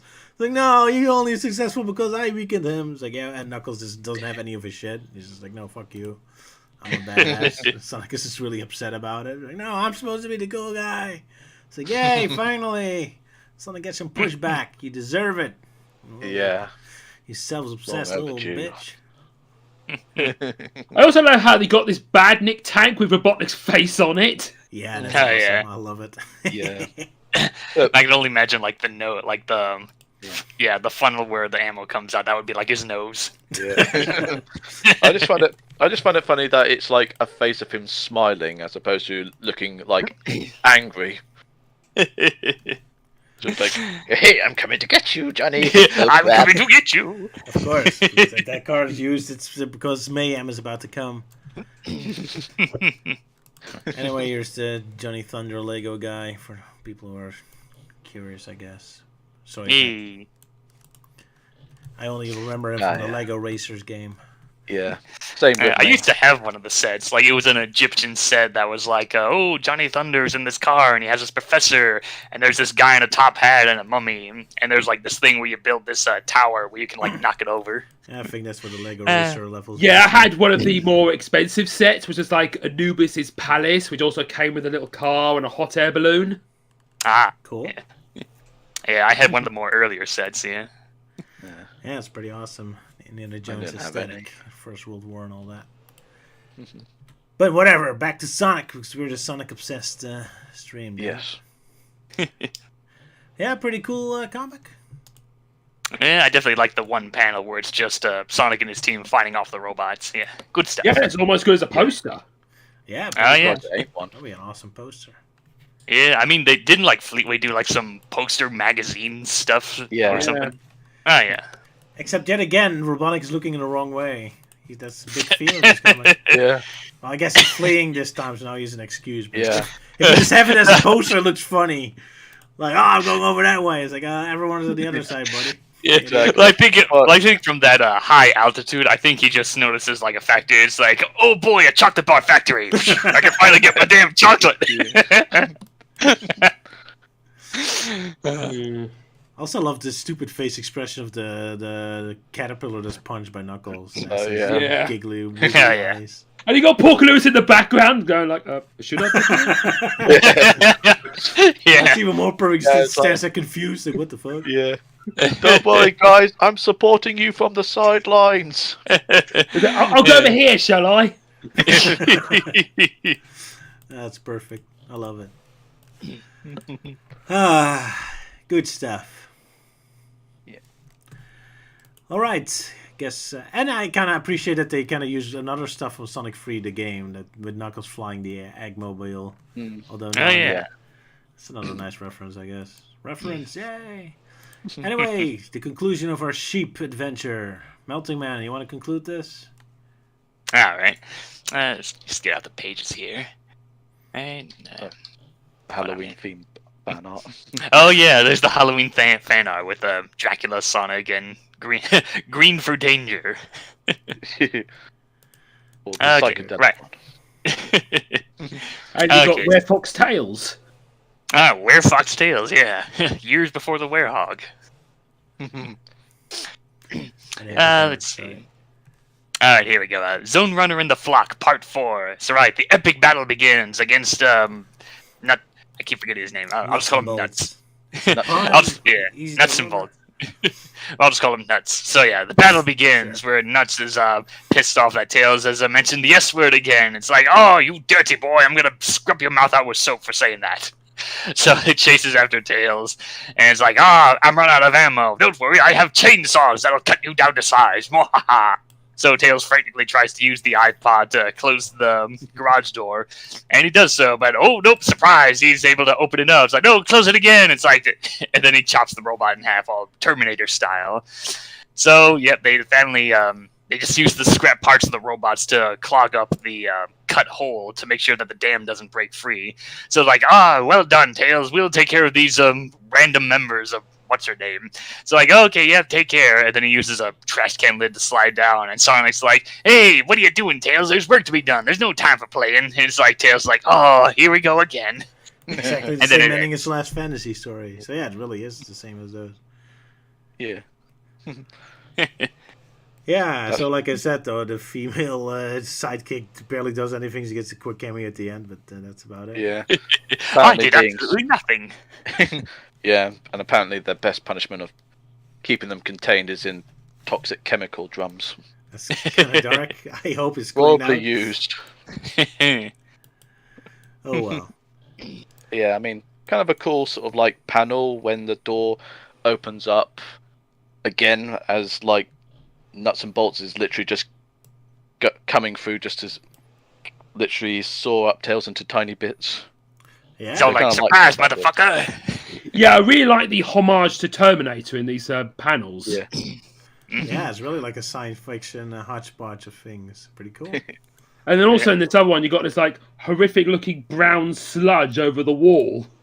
Oh, right, yeah. Oh yeah. Almost Yeah. like it's human. Maybe he said professor that wasn't in one of the early comics. Because wasn't there like a live being inside of the Mega Mac, I think that's what Yeah, it's Mega called. Mac. Yeah. Maybe that's supposed to be him? Maybe. It would be random if it is, but like I guess it's fitting. He came from Chemical Plant, so there you go. Oh, it pretty much destroyed the construction robots and probably just melted them. Yeah. Oh, Yeah. that was supposed to be the idea, yeah. Hmm. But yeah, Nuts and Bolts escaped, so I guess we'll Yeah. be seeing him again. Yeah, pretty much. I was kind Kinda of threw confused me by the off. end because it looks like Tails going in a warp tube, but instead he just kind of slides off with a trash can Yeah. plate. What was it Yeah, it called? looks Yeah. like he's just on a trash can lid. Or basically just a toxic chemical sort of lid, Hopefully considering nothing of what spoiled the into character's it. doing. Guess Tails didn't have enough on 2 tails. He wants 3 tails. Like, well, let's Yeah. chemical waste. 5 tails. There we go. Or become a little 7 The tails. ultimate floof. 9 tails. Become the Japanese folklore character. Oh yeah. Yeah. Why not? Yeah, you kind of threw me off with that bit where Tails is like, "All right, close the door, close the jolly well, close the door." That kind of threw me off there. I don't know, it just seems weird. I guess so. Yeah, pretty cool comic. I think we're all tired because the stream has gone on too long. Yeah. Yeah. A little long. It's been a Yeah, long it's stream. yeah, like oh jeez, it's almost 3 hours long. Yeah. Yeah. Was a little bit too much to do this time. Oh well, we had some catching up to do from last time. I Very guess much we had so. too many fillers. So yeah, I guess this is it, everyone. Guess time to Yeah. say goodbye. We finally made some leadway again with Fleetway. Yeah, the rhymes. I Yeah. guess. And probably more Fleetway and Sonic X in the future, and I don't know, maybe revisit the Sonic and the Tales of the Terror. Now that it's the spooky month. Yeah. So yeah, next time I guess we get to hear Luke's story about his first Fleetway comic, and we're gonna Yeah. be finishing up season 2 of Sonic X. So next time we're gonna do 4 episodes. Otherwise, we kind of leave on an awkward spot. Yeah, Yup, yup, yup. but at least we're getting close to the end of season 2. Yeah, we were gonna finish off season 2 next time. So. All right. So that's the plan for next time. So see you then. And Yep. Goodbye. Cheerio!